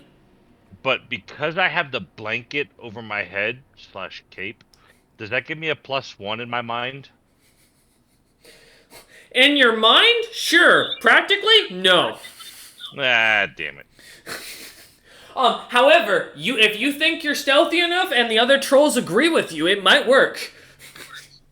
Roll a 20. As you begin to hide, Little D kind of looks down, looking about, and goes, "He vanished." And I'll give you the 21. Which one is Little D on the board? Is he not on the board? I did not originally make Little D, so I will grab a quick thing while we're getting Vicaret's move. Vicaret, as Gygax disappears, what would you like to do? How close are these nerds? They are roughly, each of these hexagons is about 5 feet. I will count it in a second. Let me just grab. Tuntun's gotten really good on standing on his hind legs. 1, 2, 3, 4, 5, 6, 7, 8, 9, 10, 11, 12, 13, 14. 5 times 14 is a calculator. 70. No way. Fuck, he's right. That's impressive. Yeah, 70 feet. Yo, I like Little D's shell. Yep. Let me update his name. Yeah, I'm just gonna break line of effect by standing behind Tauntaun. Okay. That's a good thing. I'll give There we go. And I'm gonna hold my action to when either of these big ass bugs over here, either the stag beetle or the wasp, gets within 50 feet of me, I'm going to activate dominate per monster on it. Okay. I will note both those creatures, the stag beetle with their thrycreen right next to him, that is their rider. I just did, of course, tabletop solid. So, but all right, I'll keep that in mind. They can ride my minion all they want for the very brief amount of time they're going to survive. Yep, that's fair. All right, I'll keep that in mind as you hold your action. Okay, as you all begin to prepare, the sound kind of finishing or beginning to pick up, the sounds going, or the trolls beginning to sound the horns, the sounds of battle begin. Tun, you charge forward as the first to go. Where are you heading, Tun? 5, 10, 15, 20, 25, 30. All right. I could move 10 feet forward, but I don't want to be so far ahead that my allies won't be able to come back. All right. Well, at least get up to me. So this is where I'm going to be. Yep. You move up. Start charging up, running over the, not touching the ground as you seem to just run through the sky. Mm-hmm. Like a galloping Pegasus. Mm-hmm. And I will actually hold. Oh yeah, that's right. He was. Because I can't attack anybody, just no matter how far I was able to run. So I'm gonna hold my attack action until enemies come within range. Okay. You're huge, right? Yeah. Okay, that means you have 3 hexes of reach. Yeah, he's got 15 feet. Mm-hmm. Yeah, I know. He's playing himself safe. All right. Yes, I'm also holding a choke point. He's not wrong, given they have to go around. The train becomes is mostly flattened out, but yeah, as the main horde comes through here, he's got a nice choke point here amongst your party. All right. As Tun charges forward, watching and waiting for the creatures, kind of staring at them, expecting a challenge from any of them, the stag beetle itself is going to come forward. Let me make sure I actually got my numbers right for movement, because it's been a bit. Oh wow, they shit movement. Surprisingly, not very far. As they come to like the cusp of the little hill here, staring off at you, the creature is going to immediately move a little bit forward, as it's going to use its secondary action here. No, not you, thank you, sir. There we go. One day they will create writing animations. As the two kind of come charging forth, the thrycreen below or above is kind of smiles down at you, Tun, and is going to throw its spear at you, which doesn't really, it can't hit you, so I'm not gonna roll, but that doesn't matter, because even if it doesn't hit you, its ability still goes for its vampiric touch, which is what I really need. Weapons with vampiric touch now? This is bullshit. Listen. Spell resistance, though. That's exactly the problem. And I'm looking at something, and I realize now that you have a spell resistance of 15. The guy does have to roll to hit, because he has to hit touch AC. It's just that Tun's touch AC is going to be hot ass. Yep, which was let's see, my touch AC is 12. Don't worry, they get a +1. I believe 11. Shit. No way! I rolled a 5. Fuck me. Yeah! As the spear goes flying past, javelin goes flying past, bouncing off the ground past you, Tun, onto the ground. I look at it and I look back at him. He glares as technically the rider hasn't moved, and he readies a second javelin. I'm gonna do that again. +1, come on, the odds gotta be...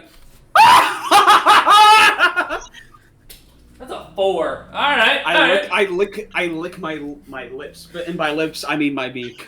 As the javelin goes flying past once more, the stag beetle kind of jostling about as it moves forward. The creature, the Thrycreen, seemingly kind of surprised and shocked. God, my rolls tonight. He's like, man, I really, you know what they said was right. I really can't hit the broadside of a barn. Listen, that's why he's riding a stag beetle. It's fine. As up next on the initiative, we're going with the giant wasp, which is going to fly its 60 feet, which is going to be 12 tiles forward. So that is 1, 2, 3, 4, 5, 6, 7, 8. Does that put it within my range? Oh yeah! It puts it within. Let me check. Make sure. That is from you. 5'10". 5'10". It puts it at 50 feet, roughly. So I guess that Hold on actually a second. sums up both of our held actions, huh? Mm-hmm. sorry. No? Is it within my range? 50 feet. 50 feet? Yeah. Yeah, is 50 feet within your range? Yes. Then yes. Yeah, since you held your action first, you go. Yep. I see. All right. It has to do. The wasp has to do a will save against. Can it be a fortitude save? I'd rather have a higher plus to this. No, it's will save. It's a 17. Now I roll well. Okay, I can't hit 10, but I can save myself. Hopefully. Hold on a second. Wait a minute. Uh, Come on. where is the saving? Did I speak too soon? Hold on. You're good.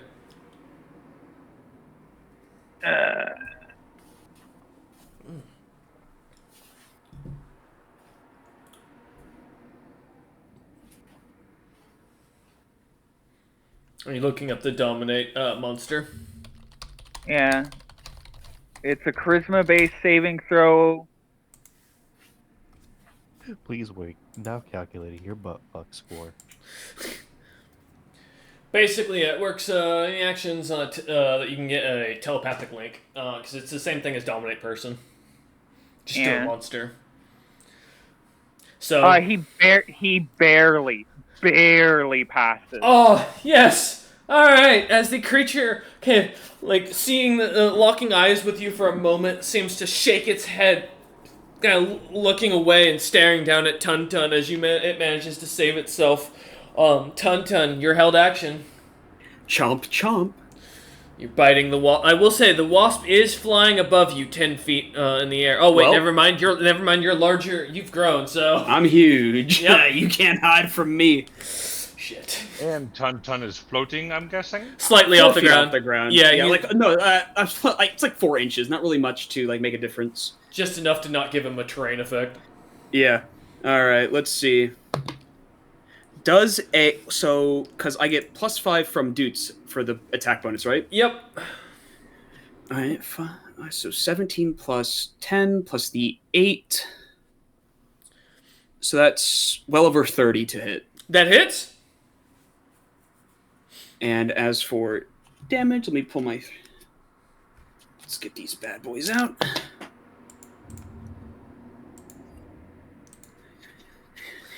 $25. 25 damage? Alright. Give me a moment to pull up some information. I'm gonna need you to do a save. Which kind? It is fortitude, please. All right. I love my +12 to fortitude. Is that including your cloak of resistance +1? Yes, it is. Oh, God. So that is a 23. Let me double check. That 23, you do succeed. As you bite into the creature's leg, pulling and wrestling, playing tug of war with it, you tear the chunk out, and now having it kind of grasped into your mouth, the heavier side of it kind of laying on the ground off to the side. The creature seems to kind of flutter back a little bit with concern. The rider balancing the creature out, trying to kick it and poke it to go forward towards you. Mm-hmm. Right. Also, great thing, my tentacle also gets an attack. Ah. So we're gonna get my tentacle doing its thing. Oh, no. All right.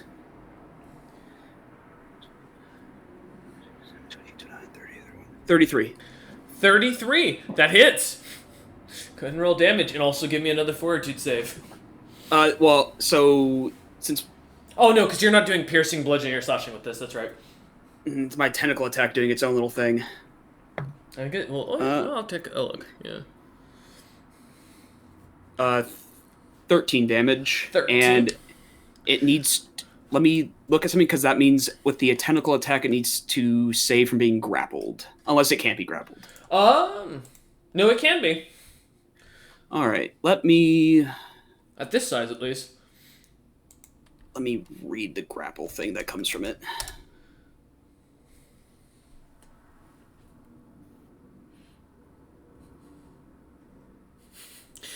I say. All right. Is it just Cool. a grapple check, I assume? Yeah, it's just a regular grapple check. I just get a bonus to grappling it. Alright. Alright. Let's see if I can resist. And if I remember correctly, what is the rolls for grappling? It's, of course, the Strength. D20. Yeah, D20 With plus strength. strength mod plus your size, which in this case would be a plus. I want to say 8, but I think it's 4. Alright. Yeah, Plus 8? Yeah. Okay.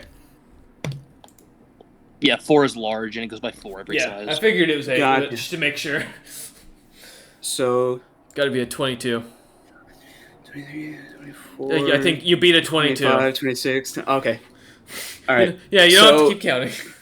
Okay. I listen, I just want to make sure. Oh, yeah, you're good. All right. Okay. So it is grappled now. Mm-hmm. And that ends my turn. And what was the damage for the, it was, how much for the tentacle? The tentacle did, what was it? 13. 13. You're grappling, as you grapple into the body down, as you kind of pull it towards you, Tun, the rider continues to kick at the creature, but nothing seems to be happening. Alright. Gotcha. As that ends its turn, that ends your turn for the held actions, and as the creature already or moved into your square has not made an attack, that Wait, hold on. Did its HP disappear? don't worry about it. The Thrycreen on top is going to now stab at you, Tun. I need to roll with this to see if, because I can't hit your AC, but your touch attack is the first thing we're going for. You could natural 20. I mean, that's true. You know what? That's fair. Let's Good, see. natural 20. All right. You know what? Let's see if I can, because it's a +1 either way. Nope. All right. Now against the touch for the spell. To see. I still have it 60. Man, you. I still gotta hit your spell resistance one of these times. Come on. Yeah, you know, you gotta get the touch and then you gotta roll spell resistance, right? But as the rider hasn't moved, he's gonna do the same thing once again. So for the that's a crit. Can I do All right, it? so you will be able to you will be able to roll damage. But I critically failed. So I did not. Oh my god, so how does that work? That doesn't do Still anything. no. It just deals through with the hit, and for the javelin, unfortunately, is only. It's this javelin is mundane, right? Well, you wish. Do you really think a giant wasp rider would come in here with a mundane item? Well, if they were just gonna throw it into the battlefield, I would assume so. Yeah, you'd think so. No, this is a masterwork item. That is 10 points of piercing damage from the weapon, as well as I need a fortitude save from you for the poison, and then the spell effect I've got to still do. Can I even hit? Nope. Okay, so the spell effect doesn't even go off. All right, we're good. Oh wait, actually, does 17 beat your touch AC? 17 does beat my touch. Finally! But now it's time for spell resistance, right? Yes, now I've got to do that, and he doesn't have. Oh fuck! Fuck! Okay. Nope. All right. I need the will fortitude save for roll the my poison. fortitude. 19 plus 12. Yeah, it saves. It's 31? Yeah. Okay. That's crazy. Alright. As the Threadkin kind of stabs at you with its javelin, trying to get onto your scales, the creature finally manages to nick your neck with the back of its spear as it's trying to kick at the wasp underneath it. The creature seemingly not doing anything. Alright, ending its turn. Hunter. How attached to Tuntun are you? Pretty. Go Good. ahead, swarm me. I'm going to make a jump check. Oh no! Swarm me. Not That's what, exactly what I want. Remember, your thing doesn't work if they're on top of you. That's fair. I can always stop, drop, and roll. And I've got bad news for you about what Thrycreen are really good at. So I want to just remind you, he has a hole in his back. I know. But he's also massive, and they're only medium, so there's a couple of them that can jump onto you. Do you want to, like, put them off to the side? Nope, I'm going to stack them on top of your head, Tuntun. It works. You can't move with them on your back easily anyways, so... my tentacle can still attack him, though. Yep. But as the creature jumps onto your back, I believe it's a... it's balance check to maintain. Wait, is it counter? I'm going to make sure of something here. Because I can't remember there's technically a rules as written counter for something like that. I assume not. Nope. Okay, I don't see anything. Alright. Well, mounted combat, I guess, would technically count, but I don't think they mean it in the same way I am, so... Yeah, I think that usually means that, when your mount is a friendly. We're gonna call it a balance check versus your reflex save, Tuntun, to see if they're Welcome to Tuntun's Rodeo! Yep. Let's see. Alright, let's see. Reflex time. It's reflex time. That's a 22. Unless I roll very well here. Ooh, that's not gonna cut it. Perfect. As the first one jumps onto your back, and to answer the question from the DM in the rafters, yes, I did have a plan for giving them that much temp HP. A DM never comes into something like this without a plan like that. Question: do people get opportunity attacks when they jump on other people, or no? Technically, it's not grappling you. It's just a movement into your square. Fair enough. So it's like the ruling of if they go under you. Technically, the opportunity attack way it works is there's a disadvantage for it. So, similar concept here. Tuntun, I have a question. Yeah. Can you give me a will save? I sure can. Because I know you have 5 hit die or less, so... Backseat driving DM. This is my name now, I accept this title, yeah. I do have 5 hit die, you are correct. However, let me double... Is this like a charmed or a mind control type of thing? Not mind control, mind affecting. Because I need to double check the void mind thing real quick. See if that actually prevents anything. Let's see here. Well, in the meantime, while you begin to look up that, I'm going to move the Thrycreen troops that are going to begin to stack up onto you. Mind affecting spells and abilities, charms. Immunity. It's charms immunity? Well, so it kind of like gives it like a... Can you send me the exact... Yes, I will go ahead and send you the exact... But let me... Because fucking World Anvil always fucks up my shit. I'm going to go to the actual link. Oh, it does have immunity and mind affecting spells. Okay, I see what... Okay, so it was listing those as object. Thank you. Thank you, DM in the rafters. This is why we have one. Okay. As the creature kind of taps your shell, expecting you to begin to run, or to move, the creature seems to, look down at you, lock eyes, see that you're not moving, kind of stands back up, looks at its hands, just kind of waits. As we begin to move the rest, I'm going to do a group attack. So Tun, how much weight can you carry? Tun can carry at his heaviest 2,760 pounds. Oh, never mind. Yeah, this is gonna be easy. Well, we're gonna get. Well, and that's like normal carry capacity. I think it's like push, drag, and lift is almost like 13 grand. So that's going to be 6 in total are going to be jumping onto your back. So I'll make. Oh yeah, actually I forgot it's higher now because I'm huge. Yeah. I don't think I can technically fail, so we're gonna do this the easy way.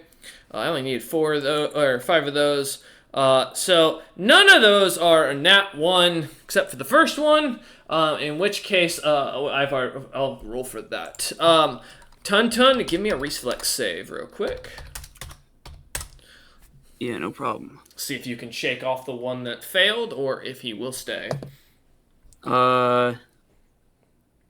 That's just a 14. My reflex ain't the best. As the Thrycreen begin to jump onto Tun, I'm going to set the ones on top of you over to the side here, as it'll be easier to just keep one. I've made a note that he's got their 6 there. They, in turn, each begin to smack you harder and harder as they keep trying to hit your shell, looking you in the eyes, waiting for you to do something, and then waiting as if nothing happens.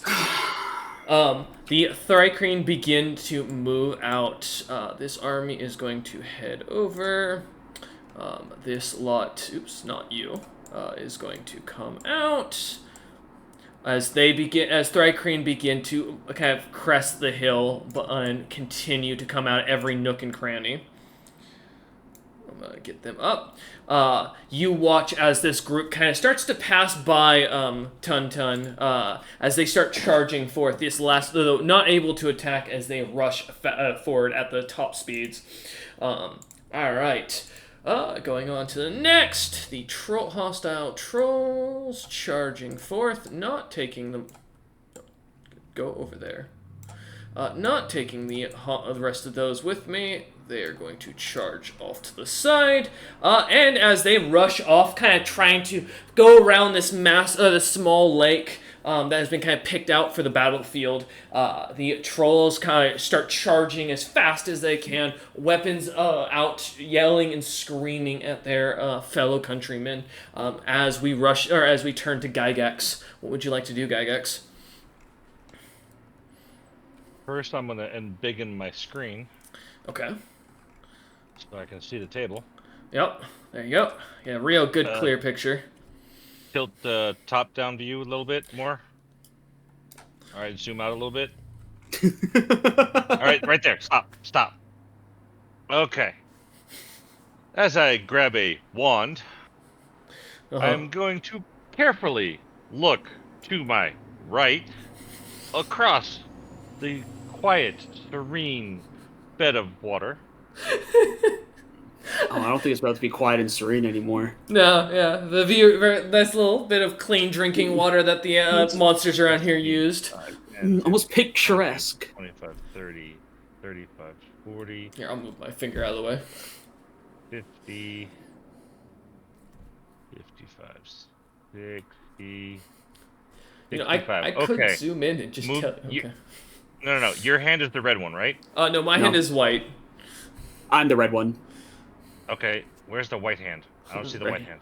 You don't. Right above you. Because the reason you don't is because I don't stream my mouse. So what are you looking for? Oh, okay. So purple hand. Yeah. Okay. Follow the line going diagonally up to the right. Yeah, the way the green hand is going. Yep, that way. Yep, that troll right there, or Thrycreen or whatever. Thrycreen, okay. Yep. And then following that line of Thrycreens going to the left, make a 20-foot line. From that Thrycreen 20 feet over, a wall of fire is going to be attempted to be cast. So behind the trolls. Okay, as you begin, let's see what you got. Use magic device. Wait. Yep. Wait, you have a wand? Aw. Yeah. Oh yeah, Gygax is a little bit loaded in magic items in the background. He's been waiting for this kind of a battle, I imagine. You have no idea. Yeah. This is the war he's been looking forward to. There's just not enough targets for him. Wait, are you saying from like the Thrycreen to the trolls there's a wall of fire? No, he's putting basically a line going back down that line. So Gotcha. basically, it's going to hit the Cutting Thrycreen off. and it's going to hit the troll here. Gotcha. Cut off their advancing point. Focus them in on this. Okay. On top of the Thrycreen, yes. Yeah. So he's trying to get these Thrycreen to basically be semi-cooked and make it so the trolls can't advance through that area. Because that'll hopefully scare them. 16. Use the magic device. Not okay, I think. A wand DC is 20. Thank you. I was about to pull up my skills and I was looking at. So does as the you kind of like. Oh wait, +5. For not for use magic device, it's for the attack. So you would have gotten it if you had succeeded to hit them, or succeeded and then to hit them. Yeah. I know someone who really likes use magic device and is specialized in use magic device. I'm gonna grab a quick. Yeah. I don't even want to imagine. We're gonna use a little blue rectangle here for my own note. I'm gonna turn it red. Makes my life easy. We're gonna call it fire. Ah, there we go. So as we free or lock this object. All right. Did he beat the 20 for the? Oh no, he didn't. magic That's right. device? My apologies. Yes, I'm gonna keep that. No, keep that block. No. Keep that block. Thank you, Guy. Guy X was like, wait, go ahead. I totally succeeded. Yeah. Please, wait, hold on. For the second roll, as he didn't move, immediately managing to get it. All right, let's get a block down here. So let me. He goes for the cast. Right. Oh no, smacks it, casts it Let me again. see if I can. Oh, Yep, I smacked it around and going, why aren't you working? And then tried it again. Yep. All right, let's go ahead and scale that up. And so you just want it along the Thrycreen line? 20 feet. All right, we're going From that first guy. Yep, over. I'm gonna make it bigger. Don't worry. I'm just trying to get it lined up proper. There we go. Big ass wall of fire. You know, you could draw a line in it, but that'd be too much work. All right. It won't show well because of the hexagons. True. All right. As you All right. put a wall of fire onto it, the wall immediately, as the Thrycreen, start to screech out as they find themselves within this flame. Okay, so I'm gonna go outwards in. So if anything is within or between 10 feet and 20 feet away, they receive 1d4 plus 5 points of damage. Good. So they receive 7 points of damage for creatures that are between 10 and 20 feet away. Okay, so that'd just be the trolls back here. All right. Yep, each one of them is going to get 7 points of damage. Yep, just doing quick math because it's an awkward number. Don't mind me. I might work in finance. Oh, but... plus pass level, so they get +1 on top. So, okay. So 8. Cool. Keep that in mind. Thank you. All right. And then all the other creatures are inside the wall, right? Yes, the Thrycreen are. Yep. Okay, they're going to receive a hell of a lot of damage. All right. Here's the lower end. Oh, no. Let's say if you roll above... Okay, 9? Before modifier? That's the first... Hold on. That's the first one. Oh, no. Okay. Makes that life easy. There we go. So they take a total of 20 points of damage each. Alright, so those Thrycreen are cooked. Oh, that's not 20 feet. Sorry, this Thrycreen. Yeah, we're just gonna go put you boys off to the side. Hey, good news is I can put that block down now. Yeah, and that one Thrycreen that was next to the fire? Yep, I'm gonna add him for the 9, or for or he's on the same HP for the 8. He's on the 9. No, because he wasn't in it. He still counts as back. So, like the trolls, he'd be down. No.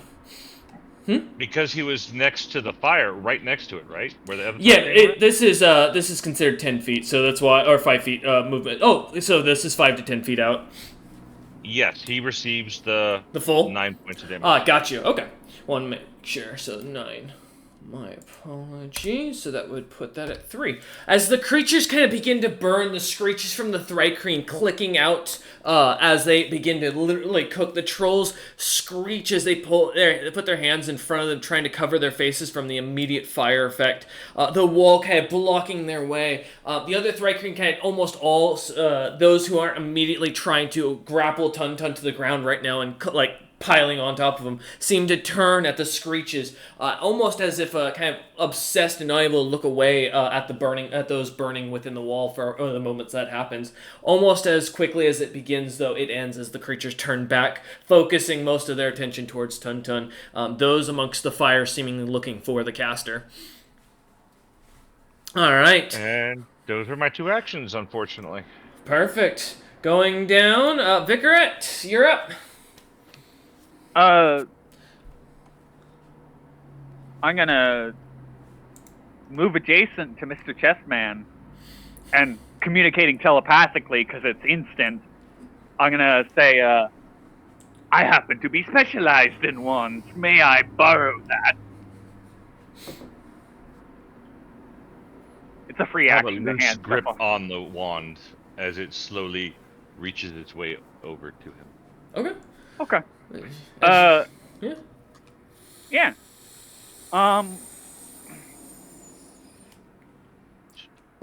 As you take the wand from Gygax, looking it over, I believe it. How many charges does that have left, Gygax?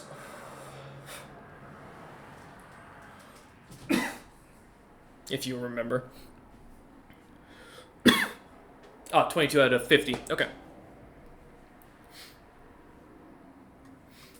Alright, Vikra, as you're handed the wand, did you want to do anything else? Just checking to see how many charges I can use in one go. Oh no. I don't like the sound of that. I do.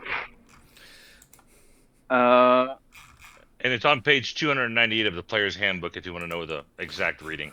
For those who watch this back later on, you'll be able to look up Gygax's full loadout. Page 2. No, yeah, it's one use. You can only use 1 charge per.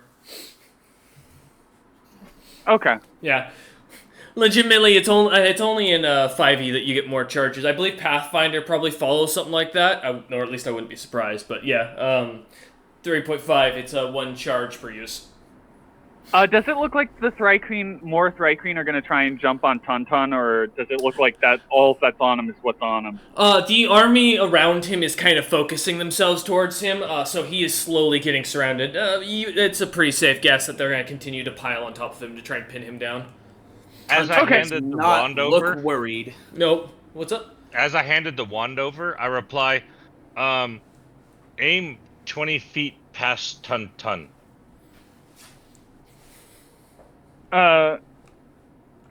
What I'm gonna do is I'm gonna hold my action. They're all going to jump simultaneously, and what I want is I'm gonna put a fire screen in between Tun and the Thrycreen after they're airborne to force them to jump into the wall. Oh, that's hard. All right, I love it. As like moths to a flame, it works perfectly as you kind of watch, hearing Gygax might kind of mention this, and kind of aiming the wand as you stare into the Thrycreens, seemingly waiting and watching them. Gygax, the only thing you see as Vicaret kind of holds up this wand and looks is just the seriousness in their face as they seem to be staring like straight at the Thrycreen. I can fail this roll, but it's very slim chance. Yep. We'll have that run in the when they start jumping. So holding your action, okay. All right. That you did move about only 10 feet. Did you want to move anywhere else? Since you're holding your attack action. Yeah, I'll move behind. I'll move to here so that way.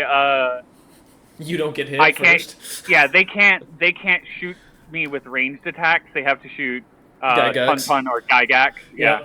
I was gonna say Gygax does count as full cover for you, I believe, in this situation because he's technically raised up and he's huge. So, And they need precise shot to do it anyway. So Yep. fuck them. all right, as you kind of run behind Gygax, wait with wand, like kind of like a soldier leaning onto a sandbag, gun ready, wand resting on top of Gygax's head as he stays perfectly still as you wait, watching the Thrycreen, daring them to start jumping on Tun-Tun. Okay. As you begin to do this, Doots, you're up. What would you like to do? I would like to. Other than continue performing, I assume. Yeah, besides performing, so I have a spell that is called Rift. I need to look it up because with how No the worries. spell is won't work here. So Just take a second. Yeah. I cast Rift. We are now playing Rift, Right? the tabletop RPG. Oh, God. Everyone roll new characters. TM, come up with a session right now. No. I'm joking.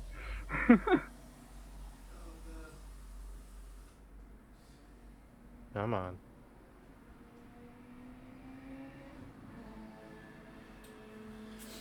I feel that pain.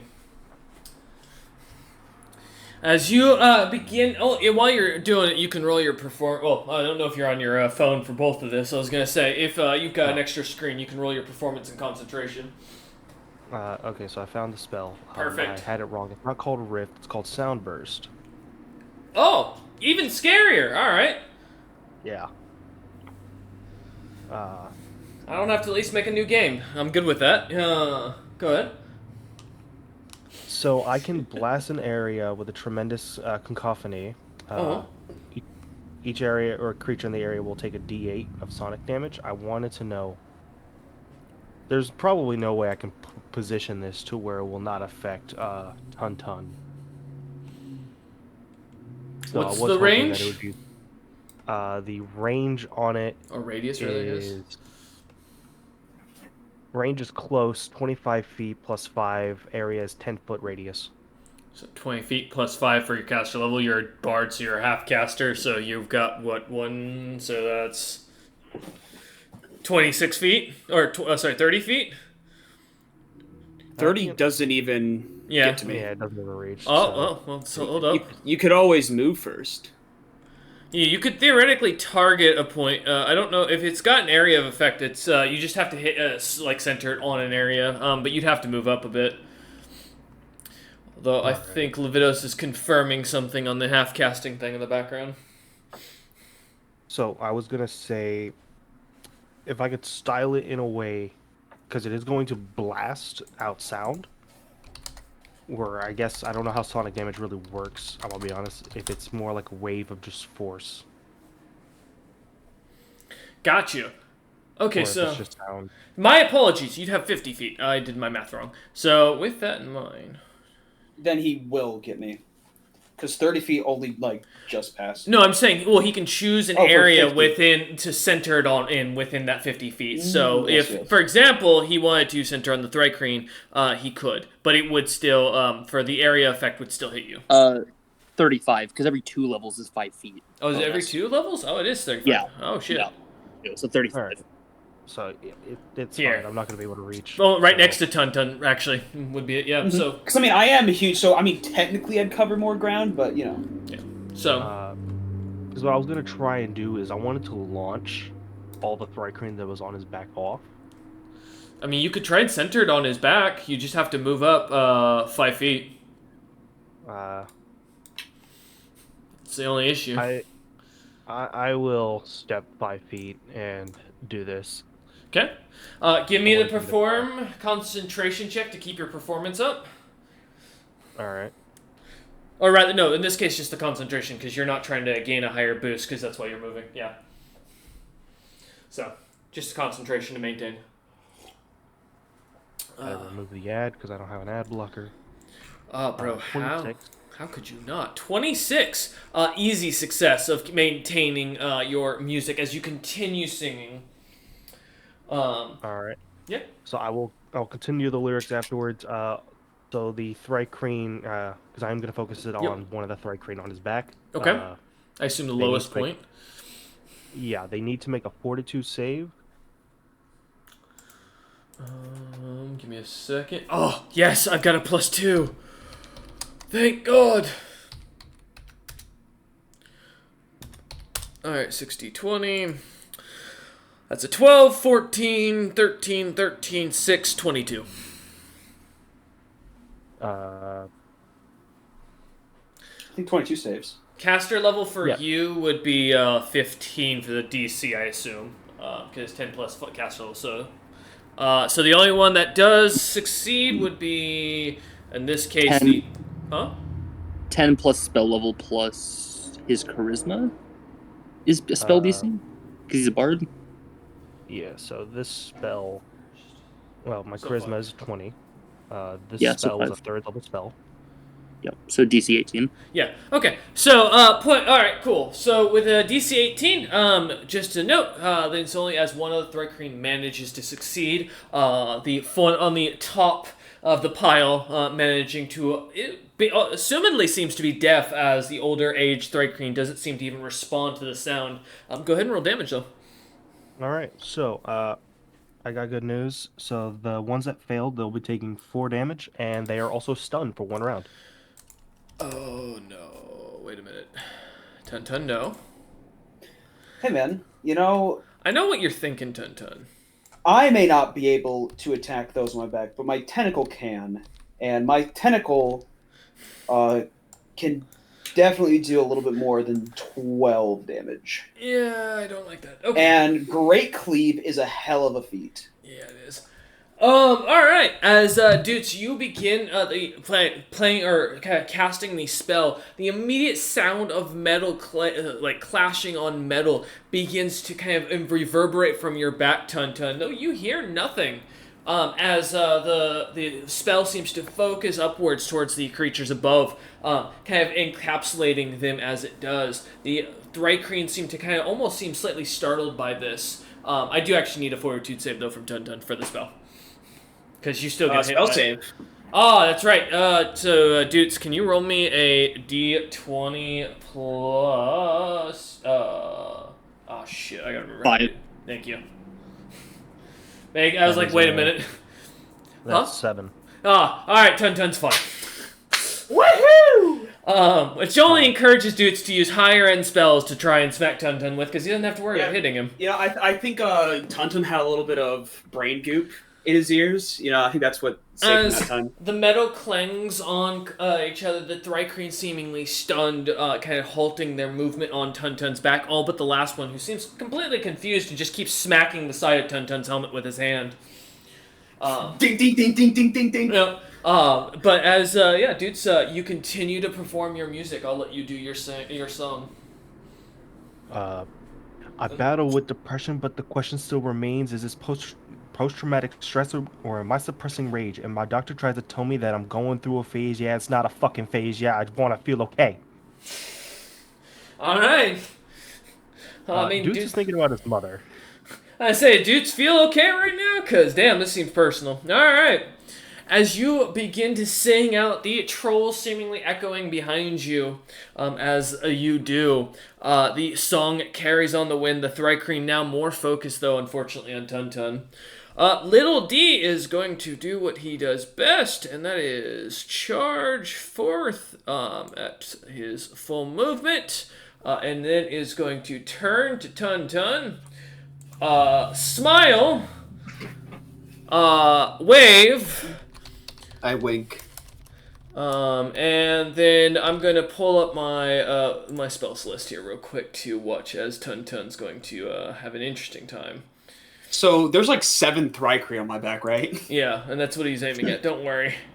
Hey, listen, he doesn't have to. He doesn't have to. Actually, hey, good news. You're immune to this. Fuck yeah! Waves his staff, a stick that he pulls off the ground in front of him. You watch as a bunch of color begins to spray out of it onto Tun's back. As the creature's now got to make a will save, which they might actually succeed. All right, and as the colored rain, like water, kind of splashes across them, it would have been really cool if it actually hit. Little D kind of looks at his stick, and kind of tosses it on the ground. And you hear him go, He's like, "Fuck this!" "Must have been the wrong stick." Taste the rainbow. As he turns and looks about, ending his turn. The allied trolls are going to begin their charge forth. I'm just going to begin to move them about. So you can see as they go.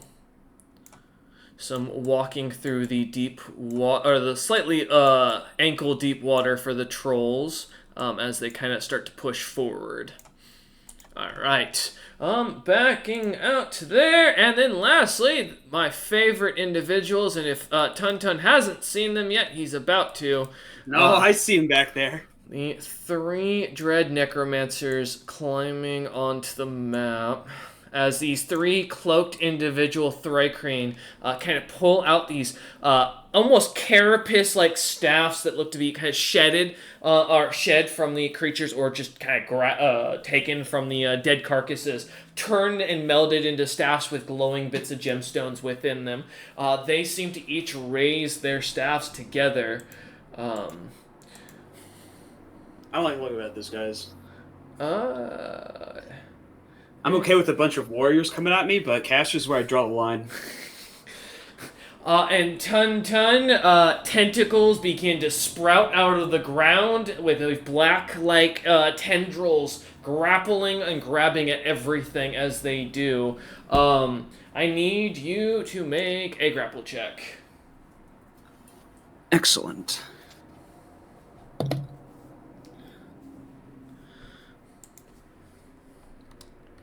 And I will do the same, don't worry. I will have that in a minute. I'm just doing 40. 40. Ah, well, I actually might beat you if I crit. Cause that's 24, fuck.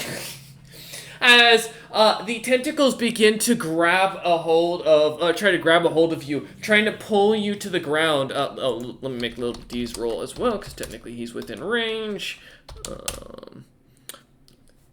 Alright, I succeed. Well, of course, little D managing to kind of swat away the tentacles. D-Man! Tun feeling the tentacles grabbing onto him, but it doesn't seem to even manage to pull your legs, Tun, as you're just too heavy. The tentacles, like, wrapping around, grappling you at every chance they can, but it does not seem to affect you in the slightest. Alright. Tun flexes his leg muscles.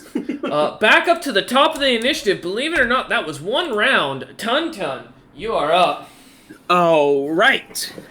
Although Tun would love to finish off this beetle, the giant wasp. Mm-hmm. He's currently got 7 people on his back that he no longer wants to be there. So he's actually going to start with his tentacle attack to smack people on his back.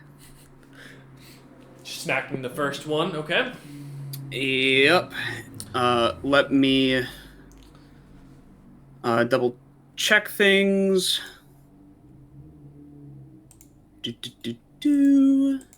All right.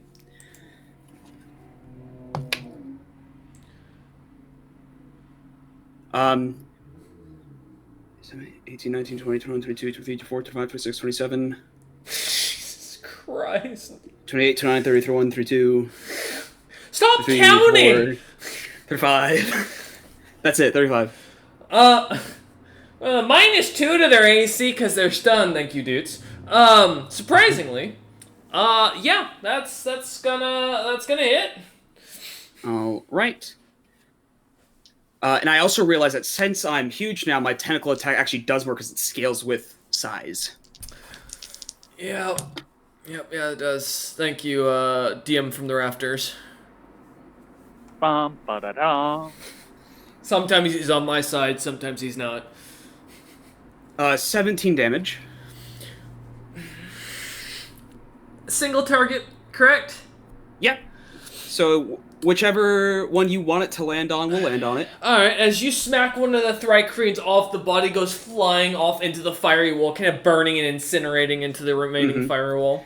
Excellent thing about Great Cleave is every time I send a creature to 0, I get to attack with that same thing again. No, I remember. Yeah. Yeah, I mean, that's Cleave. Great Cleave just means I get to do it however many times it works. Oh, yeah. It was great as a barbarian dwarf. I'm remembering why my DM kept trying to kill me. The next step is Supreme Cleave, which lets you 5-foot step up to your maximum movement in between each attack. No, I know. We don't need Gygax and Tuntun being scarier. Alright, it's 24, 25, 26, 27, you 29, 30. Okay. What's the AC so I can just... right now, 13. Okay, cool. I don't want to have to. You have to roll a nat 1 to fail. So you still have to roll for it, but if you don't roll a nat 1, you're gonna hit. Alright, cool. Let me roll damage then. Do you do less than 12 damage on a hit? No, he can. He can. I can't. So I have 2d6 plus 8. So I just need to roll, what? Oh, God, minimum. A 4 or I have to roll at least a 4 you have to roll hit. You have to roll a 2 on each, yeah. Because a 1 on each, Yeah, I have to roll, at minimum, a 1 and a 2, or 2 ones to not kill these things instantly. Alright. Did you add in the 5 damage bonus? No, it's just a plus 5 to hit. The plus 5 is to hit, not for damage. Yep. I thought it was attack and damage. No, it's not this time. That was when he got a 30. This time he got a 29. So that is 16. 6. Alright. As another Thrycreen goes flying off the Tuntun, body just immediately getting snapped in half. All right. That's a 19. Hits. On the base dice, so well above what I needed to be. You crit on a 19 technically, I think, as a barb. I don't think yet. Oh, okay. I'm not sure. If that's the case, if you don't have it in your notes, it's good. Yep. Yeah. 16 again. 16. Another one bites the dust. Tuntun's about to spend the rest of his turn walking through this, and I'm gonna be honest. That's not a natural 1, so rolling damage. Another one bites the dust. Gygax almost max damage. Gygax is gonna kill you for killing all of his prey. I already killed 4. He's trying to catch up now. That's true. Not a natural 1. Another one bites the dust. Yep. Not a natural 1. Another one bites the dust. Got and there's still that one bastard. Yeah. Not a natural 1. Another one bites the dust. As you clear the Thrycreen one after another. And there's still that wasp up there. It's true. And his rider. Yep, and his rider. All right, so that is 18 plus 11. That hits the wasp. Unless you're aiming for the rider. No, I'm aiming for the wasp. I want to kill that thing. I think it's almost dead. 15 damage. 15? Wasp. As you smack into it once more with the tentacle, having cut down Thrycreen after Thrycreen, slapping into it, you feel the thing tentacle pierce into the creature. The creature does not seem to move or react at all as you pull the tentacle back out, but it doesn't seem to stop. It's still standing there as you kind of hold it upright. Gotcha. So, I mean, just for the sake of the ability, is it dead or no? It's not moving. But yes, your answer. It is dead? It is dead. Okay. Was it dead last round? Because, I mean, if it was already dead and I smacked it. Yes, it was dead last round. Okay, cool. Thank you. So that's why I asked you if you were going for the Thrycreen Rider. Well, listen, I didn't know if it was dead or not, so that just means that's the free action. That's my tentacles action. Yep. Because I still get my own thing for being Tuntun. And so, however, so the wasp wasn't flying though, right? It's not flying anymore? It was flying above you. It's not flying anymore. It's on the ground now, but the Thrycreen now is at face value. So is the Thrycreen within my range of attack? Yes. All right. 'Cause 17 plus 18. That does not hit. 17 plus 18? You are correct. 35. That's 35. Tun just looks at this guy with the spear kind of held by the Thrycreen rider, looking down at him, and Tun, for the first time in this battle, feels slightly nervous. Fine. So, I mean... Huh. Bro's got Carapace. Alright. He just built it. I will mention Tun as you look up at him now, getting a clear view. His carapace is a dark purple and seems to have weird blue rivulets kind of going throughout the carapace, almost like long scars that never healed right, but have a blue similar to lyrium in coloration. This motherfucker evolved.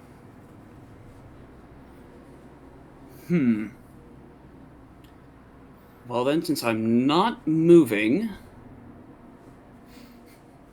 let's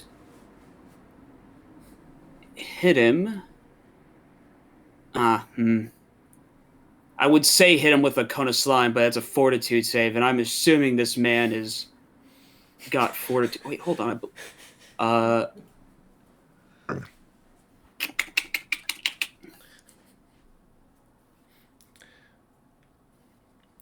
What are we what thinking? else was with it? What else was it?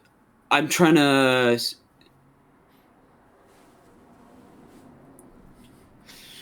Yeah, I'm gonna hit it with a cone of slime, just for the hell of it. Alright, fortitude save? Or is it this a ranged touch attack?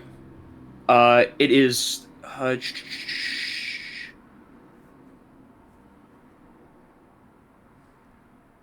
I need a reflex and a will save. Okay. Reflex. That's a 35. Okay, that saves. Which halves the damage. That's an 18. Let's see, what was the DC? 10, half my hit dice, plus my con modifier, so 10, 12... I think that's... Tun about to vomit slime upon this Thrycreen. Yeah, it's only a... It's a... So what was your will save? 18. You just pass it. Damn. Alright, as you go to vomit up this green slime... Yeah, go ahead. It still will be taking damage. It just takes half acid damage. Don't bother rolling. Oh, okay. It has acid immunity. Good to know. As you go to look up at it and have a glare in your eyes as the creature lets go of your helmet and the spear, immediately opening your mouth, you begin to upchuck this disgusting green slime around the Thrycreen as he kind of bats it away on to the hornet or onto the wasp beneath him. As it melts through the wasp, the Thrycreen just kind of looks at it and looks at you with disgust. Alright, well, that's my turn. Alright. Beetle Rider is going to do an about 180. Turn around and is then going to cast something on himself and vanishes. We will list that over there for right now.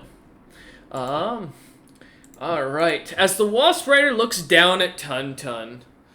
What'd he cast? 34 spells. Holy shit! You know what? It's gonna save me time. I'm just gonna send you the spell. You can read it and you can discern from there. Damn! Alright. Vigorette is a champion. Alright, there you go. The spell is Concealing a Morpha Greater. For those at home. I'll let you, those who look it up, who want to, but as Vigorette, you see them disappear, vanishing almost from sight, The wasp rider kind of stands up on the wasp, now feeling the creature's dead, readying his spear, and drops down to the ground off the wasp. I'm gonna, for the sake of the battlefield, just gonna go delete that wasp for you there, Tun, as I assume you're not gonna continue to chew on him. No, I don't intend on it. Let me now add this guy's proper health. And his name. Alright. As this Thrycreen kinda... God. Tuntun's like, oh shit. The Thrycreen stands up, smiles at Tuntun, readies the javelin in hand, looks at Tuntun, then kind of looks at his bag holding, and then puts the javelin away, wasting an action to do so, and wastes his secondary action to take out a weapon just standing there. As he pulls out what looks to be at first a longsword. Tuntun, as you look at, looks to be a simple iron longsword with a gold handle. However, as you get a closer look at it, kind of staring at this individual for a moment, wondering what they're up to, you notice it has what looks to be a carapace designed into the center of it, like carved. And the carapace itself, carved into the blade, begins to start to glow as the Thrycreen just starts staring at you. Alright. For those who can't see the stream, Gopok has arrived. However, the party has no idea who he is off the top immediately. Alright, with the wasp done. Alright. You finally got your time, Vicaret. It's time to cast, as the Thrycreen horde is going to jump Tuntun. Yay! Make him will save. It wasn't as good as his fortitude save. No, the hordes. Oh no. Oh hey, look, I cast it. Wow, big scary. Where are you wanting the second big red cube here? I'll let you kind of move it around since you can grab things. It's basically as soon as, because technically all turns happen simultaneously. Mm-hmm. I'm putting in as a fire screen in between Tuntun and the jumping Thrycreen, so they all jump into it. Alright, here, let me move them back a little bit just so I can place the block here. As it comes out in front of Tuntun, although Tuntun's huge ass nose blocks everything. Alright.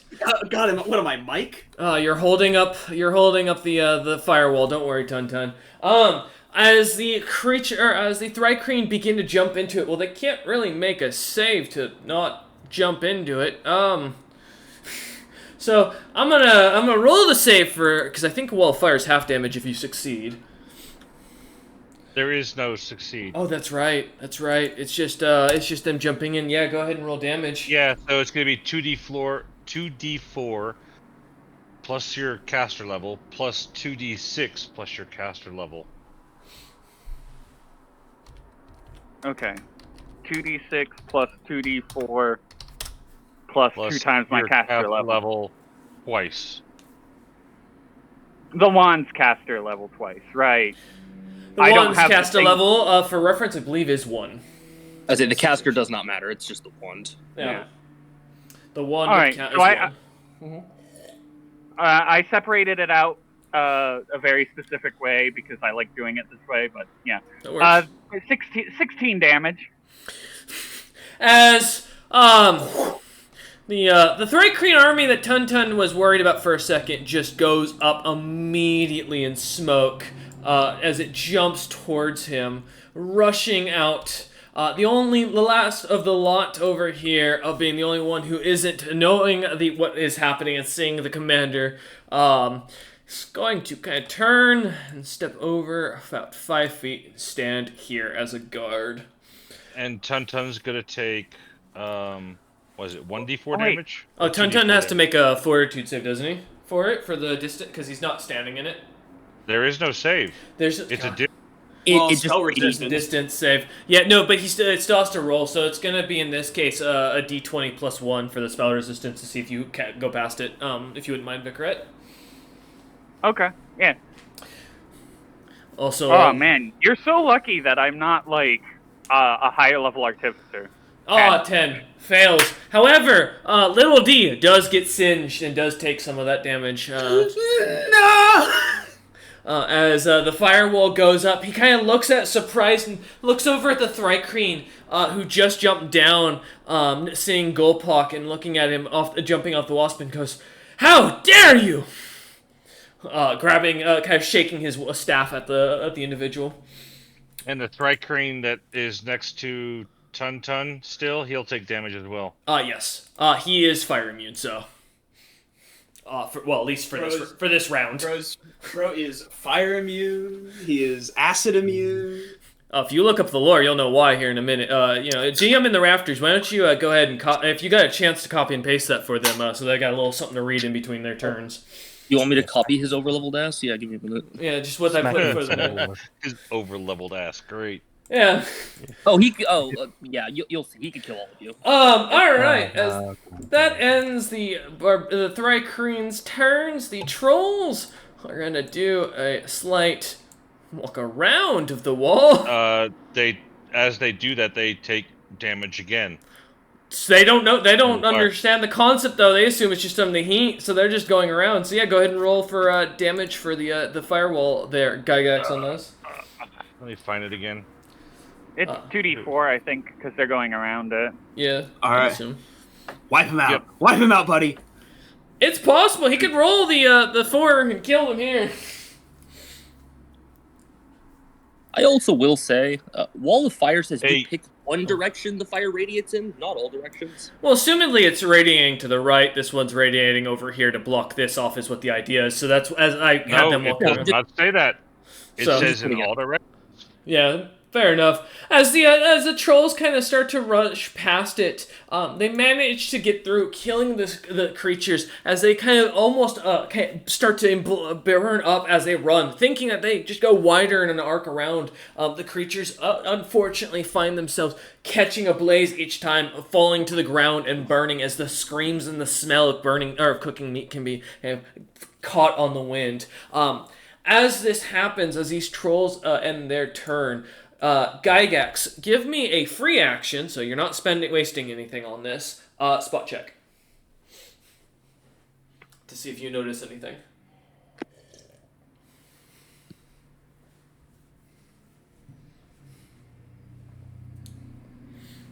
Okay.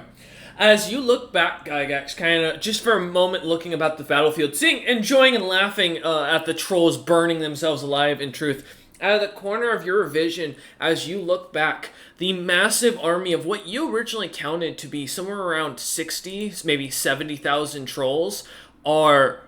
The massive square of an army is falling apart. As you look through and see a Thrycreen force you can't even count, as it's still coming through the mountain pass in the distance, is swarming through the army behind you. The army itself has kind of moved about... at this point, almost 200 feet behind the vanguard, and from what you can tell, looks to be 2/3 of the way almost wiped out. The Thrycreen still coming, and their numbers and their sizes are getting larger as you watch this fight. How far away are they? The closest decent grouping of Thrycreen is about 300-ish feet. Most of the surviving army of trolls are closest to the vanguard and are starting to turn and are trying to defend themselves or running. Psionically, I link with everyone in my party, including Little D. Thrycreen are winning. We are losing. What do we do?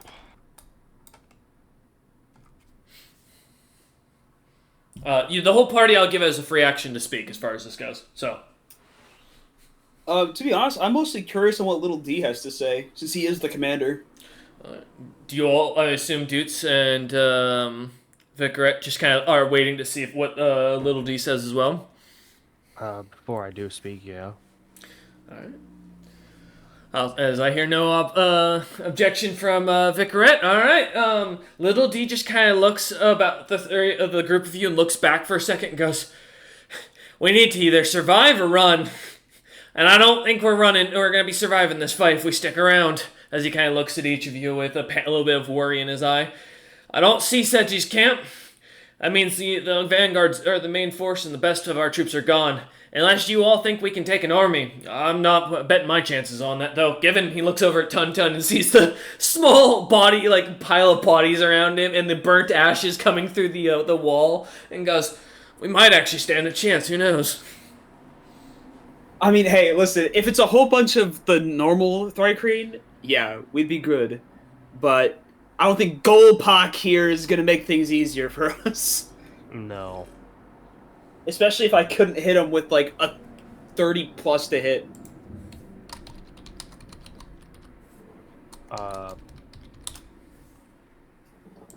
So my response to what it was going to be was, where the hell is that our main force? But given as I was told that they're not coming, my vote is to get the fuck out of here.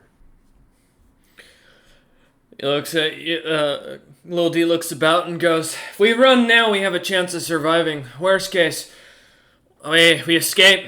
Unless you lot got some get out of like escaping plan, like a spell, some sort." He kind of looks about. I don't even. What scares me the most is that Captain Bison fellow you were with didn't come out of that hive, which tells me this can't be the end of whatever's in there. I have a feeling we're about to be squished, and if our main army's gone, we're not lasting this. So if you got no plan, I think we start running. He looks over at Tuntun and goes, "I think we kill him if we can, and we sprint and we use the vanguard to basically cover our asses. Screw this. I'm not gonna die here." Tuntun will nod in agreement. Best try to get this at least weird-looking Thrycreen dealt with, and then bolt. Get the hell out of here. Alright, with that said, Gygax, your turn is still going on. Your free action's up as the party kind of takes a moment thinking on this conversation and is kind of momentarily considering what to do best, or what the best options are. What would you like to do? Let me enhance. Enhance. Okay. Can you do a top-down view? There, yeah, right there. 5, 10, 15, 20, 25. Alright. So, no, green hand move up one towards Tuntun a little bit. That one. Yep. Alright. That square is where I want to be moved to. Gotcha. Alright. And I am within range. Yes, you are. Why'd you sound so happy? Because I know you don't have your spell thief things yet, so I'm still okay. What do you mean I don't have my spell thief things You yet? don't have it high enough to matter, is what he means. Oh. Because I'm actually looking down my list of all my abilities. Makes sense. I'm still hidden, right? Yes. From what you can tell. Sweet.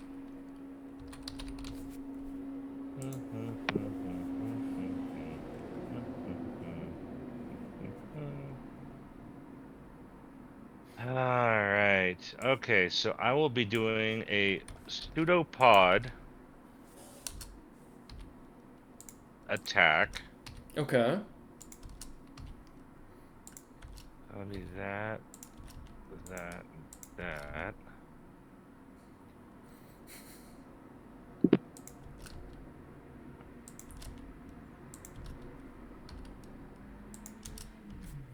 Don't think a 19 hits, does it? It does not in this situation. With a 35 AC or higher, it's gonna be a little Jesus bit difficult. Christ. Yeah, I would have to roll Tuntun the tried nat to hit him 20. earlier. That's why Tuntun's paused at this guy like, wait, I can't hit you. I can, I just have to roll higher. It's true. Okay, well, unfortunately, that was my turn. Alright, as you, But since I didn't... Actually, no, because I tried to swing, that reduces my hide. Yes. He, doesn't seem to even look towards you, though. It's still focused on Tuntun fully. As well as semi-Little D, but that's only because Little D's somewhat taking cover behind Tuntun. Okay. Alright. And then, hold on. Yep. Nope. You're good. I'm giving you a second. I understand. 25. I moved 25 out of my 35 movement. Correct. Can I finish my last 10? Yeah. I'm going to move 2 spaces forward in between Tun and the Thrycreen. Right there. Yep. Perfect. All right, as you now give Tun partial cover because you are the same size as him. This, I will mention, this creature is technically only medium, even though they are almost up to the size of large, as they're at their very edge. So, Gopok kind of stands there looking up at you, and just, confused now that seeing that you're kind of blocking the path between him and the large turtle that just offended him personally. But alright, as you stand there, Gygax, Vicaret, you're up. I smile menacingly. As you smile menacingly, Vicaret, you can see Gygax either has a death wish or has a plan. What would you like to do? I'm going to use one of my artificer abilities called, where is it? Energy alteration. And I'm going to change the wand from firewall to let's go sonic wall. Oh, okay. That's just mean. And I'm gonna because there's 5 feet, there's a full 5-foot gap in between Gygax and Golpak. Mm-hmm. I can drop the line on Golpak and not hit Gygax, right? Yep. Yep. Oh, so that's what I'm gonna do. I forgot my wall of fire is done. Yep. Oh, okay. Here, I'll delete it. Because I dropped the concentration. Oh no, the flank's open! We'll use pink for the force, and I'm not going to use a 4 wall on this situation since it's going to be too annoying. Yeah, it's going right onto Golpak, onto him? Okay. not him. Yeah. Alright. And my wall of fire also goes away because I'm making another one, a wall of force. Yep, instead. no worries. As it goes out, because I believe it's still 20 feet, right? Yeah. Okay, perfect. As the wall of Sonic kind of expands out, this loud noise envelops around him. There's no save. And unfortunately, I am actually weak against this damage. Oh shit. So 2d6 plus 2d4 plus 2. Yeah. Woo! That's not great. Let me do my math. I mean, like, that's phenomenal. Hey, listen. As he Thank God someone finally fucking hit this guy. he drops to 202 HP, as you watch the force kind of expand, you watch as he covers his antennas, bringing them down to his head and, like, holding them. The Thrycreen seemingly screeching out in this strange clicking noise, and as it turns and looks, I'm going to give it a free action spot check to see if it notices you, Vicaret. Surprisingly, not very... No, not the screaming, the pain, no, not at all. This is Vicaret's, like, moment to kill a really dangerous Thrycreen and get back for their people, and this guy didn't even notice that they're doing it. Looking at the Gygax, the Thrycreen, or the Golpak looks at Gygax immediately and just glares, and Gygax, you hear in common, "I will end your line." Oh, really? That's crazy. He's threatening your baby. I just start laughing. As you start Nico laughing here with blood oaths and bullshit. right?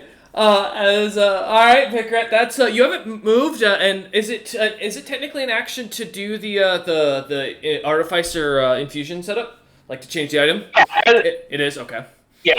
Okay. As a free action, I am going to telepathically communicate with everyone. Just keep them in the wall. All right. I twitch. As you say this, you see Little D just turns to you and nods as he kind of puts his staff on his side belt and seems to kind of crack his knuckles. All right, but before that, Doots, as you watch this happening, what would you like to do? No, okay. I want to continue the song. I need to look up a spell to see how it works in 3.5. I'm gonna start posting the initiative in a session to make sure people know when they're coming up. For these big battles that make it easier.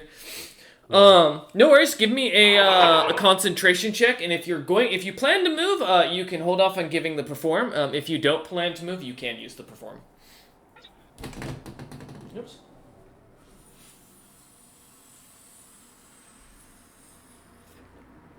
Concentration is an 18. Okay, success. I don't need to move if I use this spell. Okay, so you can do a perform to see if you can beat your 29 to give a better bonus to your teammates. I will. They're not getting a better bonus. That's a 16. As the fact of the combat, the shock of this creature, and honestly the sound drowning out your music, the wall is louder than you, dudes. You can't help it, right? You know, it's for the good of killing this individual. But go ahead for your spell. I want to cast Hold Person on him. Oh. Yeah!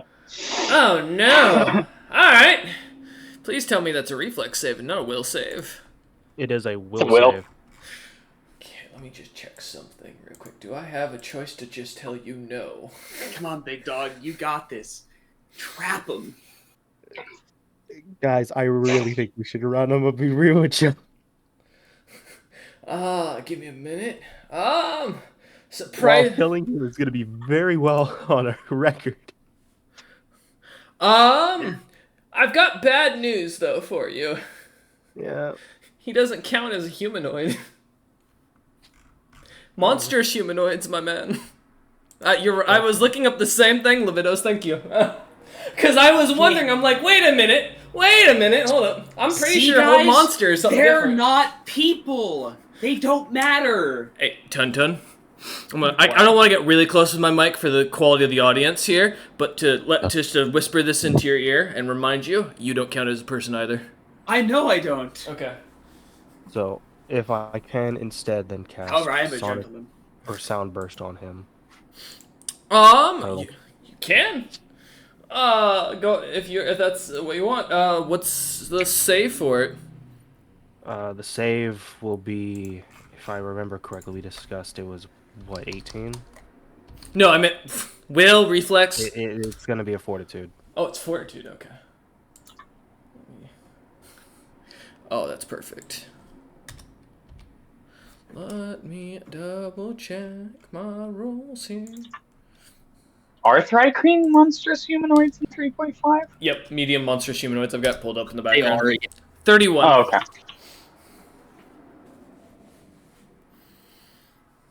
31 for that dudes. Okay. So he will still take the damage, but he will not be stunned. Alright. What kind of damage is this? Remind me? Sonic. Okay. 2 damage. Oh! Stop doing this!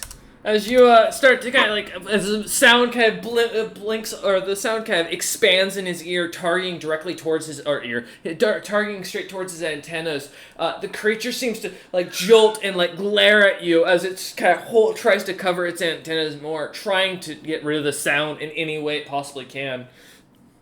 The next set of lyrics I think is kind of fitting. Yeah, I struggle with this bullshit every single day. And it's probably because my demons simultaneously rage. It obliterates me. It disintegrates me. It annihilates me. As you go with it, little D looks at you, kind of going with the beat, and smiles. He is going to jump and try to grapple this individual. You get him, little D. Versus his. Sorry, little D. I'm about to do sonic damage to you. Versus his. Well, I can't fail, so I'm just gonna roll a d20 to see if I roll a 1. Nope. All right. As little D goes jumping at the Thrycreen, at Goldpack, trying to grab onto him, he manages to easily clear Gygax and Tun, getting right up, no, kind of right up in there. I have to shrink the little D. He's already little. Is he tiny D now?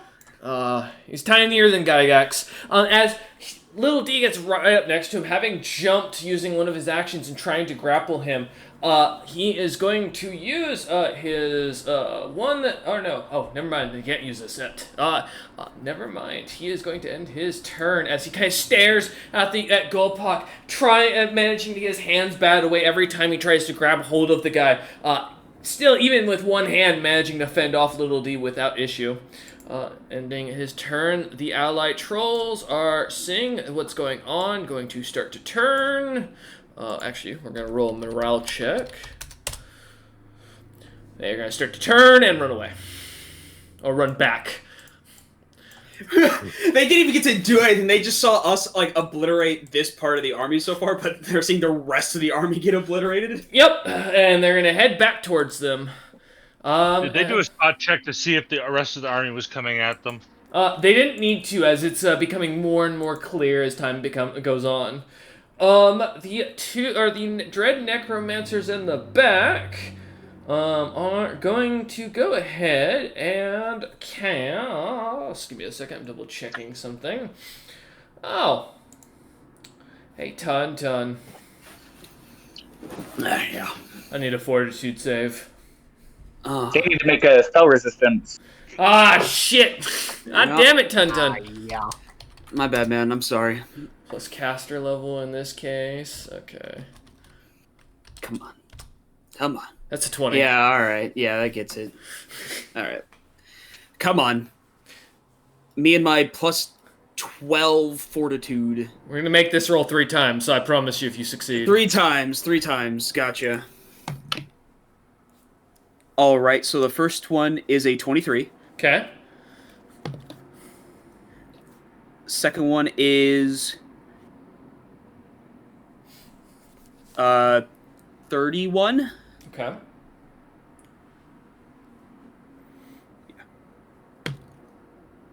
And the last one is a 22. Oh, you didn't roll below 20. So the second one's the only one that, the first one's the only one that hits. No, the second one, is the only one that hits because it was a DC 36. Ooh. I hate you. Alright, let me do a 2d6 roll here. Ton, you about to not be moving for a bit. Oh, that's not great. Ton, you find yourself losing 9 points of dex, temporarily as a poison. Sorry. Ability drain I'm immune to. It's not technically an ability drain, it's a poison? Wait, hold up, does poison count as ability drain? Give me a minute. I mean, if it drains my ability. The problem is there's ability drain and there's ability damage. Because this is, it's technically considered ability damage. I'm also damage. immune to ability damage. Oh, fuck you then, okay. God damn it, I had... Should have probably led with that. Alright. I mean, I thought it was drained, so... my apologies. As you begin to feel this weird ichor begin to kind of expand around you, your body begins to sweat for a moment, Ton, even though turtles don't sweat.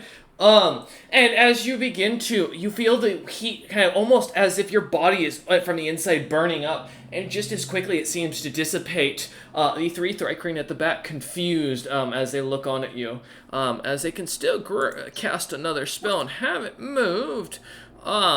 Alright, Ton. Want to go that route? Give me a reflex save. Is it a spell? It is. Fuck you. Wait, no, their spell resistance doesn't affect this. Damn. Had to double check. Alright, that's fair. You said reflex? Yes, please. Alright. 19. Finally, Ton. You take half damage to this. As above you, it doesn't have an area effect. It does! It's cone-shaped, actually! Oh, no. Oh, no. Little D and Gygax also need to roll a reflex save, and so does Golpok. Can someone roll for me? I'm outside smoking. It's a +6. Alright, well, I'll not give you the 5. Someone else want to roll for Gygax? Because I'm gonna kill him. 19 plus 6, there you go. 24. Is there cone covering the Thrycreen Barbarian that has 3 HP as well? Yes. There is the one. He's gonna get hit. Yeah, no, he can't. Like, he can't make the fortitude save, so I'm not bothering. Or reflex save, so I'm not bothering. I would say, does a 19 make it? Because that was with the +6. Yeah, that does succeed. Oh, nice. Question: what kind of damage is it? Give me a minute to put my listing. Fire in this case, as well as That's wild. It's purely fire damage. Okay. Yeah. Oh Can shit! be It was a asked stealth. next Actually, turn? I had a +7. Oh, well, that's fine. If I could roll at all fantastically. So, the only one who succeeds is Tuntun, Gygax of the grouping. Allow me to roll my damage. Well, didn't I get the same roll as Did you Gygax? get... no, I got 19. He got 19 plus. That's what I was saying. The 19 wasn't the save. Gotcha. Okay. Oh, no, 19 is. Never mind. No, I'm wrong. 19 is the save. Ignore me. I'm wrong. Yes, I was looking at something else. Alright. What's up, guys? Wait, the 19 is the save, or? Yes. So you succeeded. You're fine. Okay. You're taking half damage.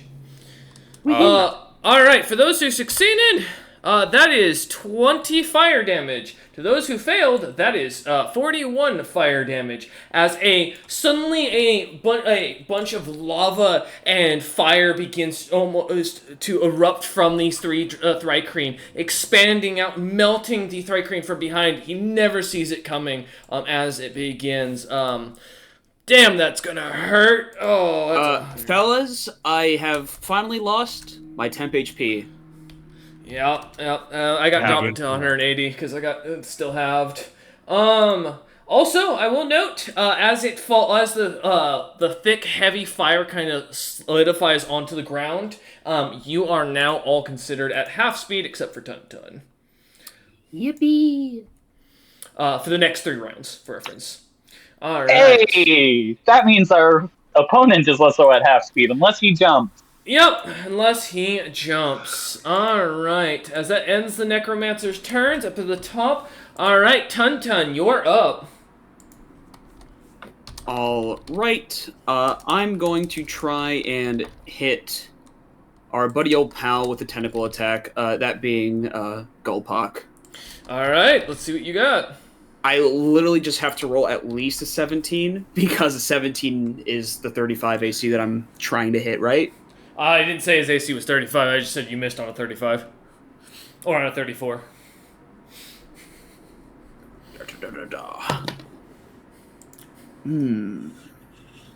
What'd you roll? Does a 22 hit? No. Yeah, I figured. Well, I can't exactly get into a rage yet. You are a barbarian. I have not raged yet. You are correct. He's not been insulted yet. It takes a minute to get him started. No, you see, the biggest thing with Tuntun is that he doesn't get angry often. And I've been running it that way. No, that's fine. He's a barbarian that doesn't really get angry. He has raged, I think, once or twice. Yep. Since I can't exactly get close enough without taking some of that sonic damage, or at least attempting with the spell resistance, I think I'm just gonna try to hit him again with the tentacle. Okay. Big number. Come on. All right, it's even less than last time. Ouch. It's not a natural 1, but it is certainly less than last time. All right. As the tentacle goes wide the first time, the creature seemingly easily seeing it coming, and as you kind of stand up trying to stab forward with the spear once more, the creature seems to bat it away, recovering its antenna once more as it does so. Yeah, sorry. The goal was to try to hit it so I can grapple him. Understandable. And hold him. But, yeah, that doesn't look like that's going to be a thing today. So, yeah, that's my turn. Alright. As you end your turn staring at the creature angrily, it seems to be unaffected and unbothered as Gopok doesn't seem to do anything. He is going to... It is now his turn. He is going to turn not leaving the square. He's just turning to the side. I just can't get fucking goddamn it. Let me post. Let me move him. There we go. And staying in it, he is going to break out an item of his as he cracks open a shell of what looks to be a small turtle-like object. Looking similar to you, Tuntun, as you kind of notice it. He holds it up in front of you and smiles at you for a second, cracking the turtle in half as he does so right in front of you. As he does, out pops a large net that seems to expand out. Right here. Yes. So here. What's in the middle of Oh. the back? Okay, I was wondering who that was. As the net expands out, aiming, and technically, since it would normally hit, can't hit Tuntun as little D's in the front, it's going to hit him first. Yeah, roll. So that is a 24 to hit with that. You watch as little D is wrapped up in a net that kind of expands around and like pulls him to the ground almost immediately. The D immediately vanishes underneath the net, almost being in front of your eyes, as if teleported to another plane. No! Little D! Gopok just looks at you and smiles, and takes takes a 10-foot step back. All right, that ends his turn. They're dead. Gygax, you're up. Let me re-enhance screen here. Does he provoke from that 10-foot step? Because he was in a threatened square. Oh, Gygax can hit him because of the reach. Never mind, you're right. Yeah, so Gygax, you do get a free attack of opportunity as he backs up. Good point. Thank you, Vicarette. I think Gygax has stepped away for a smoke break. No, I muted my headset. I forgot. No, I've been there. All right. Get him. Get that 35 to hit. He can crit. Oh, if he crits. Oh. Nope. I rolled a 27. Oh, that does not hit as he backs away, smiling at you as you stab forth at him. However, it is your turn. Close. Yeah. Comes close to him. It is your turn, Gygax. You should postpone until after me.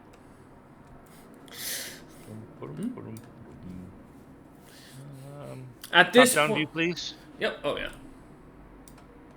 Okay. So 5, 10, 15. Alright, I'm at half speed, right? So that'd Yep. be- Yeah, I can only move 15 feet.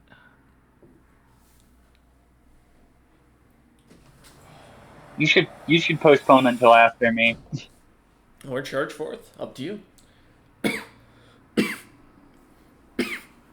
What are you thinking? Thinking I'm gonna cast a spell. All right. Yep. So I need to go here. Also, did he take damage for moving through the wall? Yes, I did. I did have to note for that. It's still. You'd have to roll for the 2d4, please, in the background. +1. Okay. What are you thinking, Gygax? He takes 5 more damage Thank you. on it, in case he's like got in case it does bonus damage now. Gotcha. Oh yes. Hold on, I'm writing notes. Mm-hmm. First one failed. Ah. I shake Yep. the wand vigorously, going, "What the hell's wrong with you?" And try it again. All right.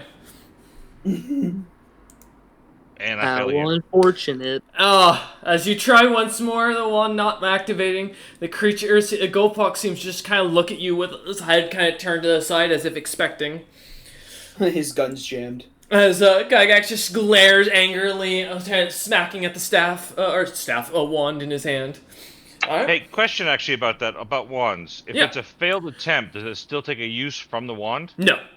I don't run that. Now, technically, I think base D&D it does, but I don't run that because my mentality is it just didn't activate. You're just Okay, failing then. hard to turn it on. Yeah. Yeah, Vicarette, you need to add 1 to your wand usage. Okay, perfect. Oh, okay. All right, as you kind of shake the wand in your with your pseudopod in hand, or using your pseudopod hand, the creature kind of looks at you expectingly, staring through the sound or the wall of sound that seems to kind of expand out. The screaming sound of it still going on. Vicarette. Hold on, and then I'm gonna yell. Yes. Your mother was a celestial giant bee, and your dad was a celestial giant bombardier beetle. All right. As you shout this out loud, give me an intimidation check. Let's see if that works. As Dutz kind of takes a second to go into what we call autopilot mode, i.e. he is starting to drive to work. Not much. He seems to be almost like lean his antenna forward and pulls it back as it gets too close to the sound wall, worrying that he'll hit it again, causing a massive migraine upon the creature. It doesn't seem to understand or hear you as you shout this out loud. All right. Vicarette. All right. Do these necromancers look visibly undead? Not from the distance. They are just heftily cloaked over with what looks to be like skins of trolls used for their cloaks. Okay. Interesting. One moment. Oh no, you're gonna identify the cloaks? I don't care about the cloaks right now. Okay. Just making sure. Okay. I'm gonna activate my scroll of sleep and just put all 3 of these nerds to sleep. What's the distance? Hold up. Damn. 100 feet plus 10 feet per level, so 150 feet. Yep, with okay. 10-foot burst. Yep, never mind. Damn. All right. Yeah. As you cast out, it's a fortitude save. It's a will save. Oh, okay. Well, that's at least good. DC is 17. 26. Oh. As the gas seems to kind of expand out, they seem to breathe it in, though nothing seems to happen as they continue standing, as the creatures just continue focusing their magical barrage towards Gygax and Tuntun. Okay, well, I tried to get them. I'm going to drop another wall on top of our friend. Damn it! It still sounds, though. It sounds for another 50 minutes. Wait, are we going to just chase this guy with sound walls until he dies? Or chase him away, I guess. Alright, let me roll. There's no save, so yeah, go ahead and roll your damage. It's horrible. This poor guy's just trying to get away from the sound. This is not cool. Death by 1,000 honks. Looking brave for a moment. Oh no. 17 damage. Give me a second. Alright, I can't do math in my head. 1 second. Vic is the real MVP. Alright, puts me at that. Oh, that's... okay. Alright. Yeah, as he begins to, pull his antennas down again, once again looking over, I'm gonna give him his spot check to see if he notices it's you this time.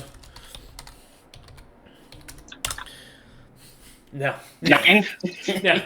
Still staring, looking at Gygax, who had said that, almost immediately chirping, or making these strange clicking noises as his mandibles kind of smack against each other, seemingly not saying anything, but seemingly making the noise to be threatening at Gygax, as the creature continues to take the damage. I laugh. All right, Vicarette, that's your both your spells. All right. Yep. No free action shouting at your teammates, I assume. I'm gonna send a quick thought to Dudes and be like, "Can you kill those fucking necromancers?"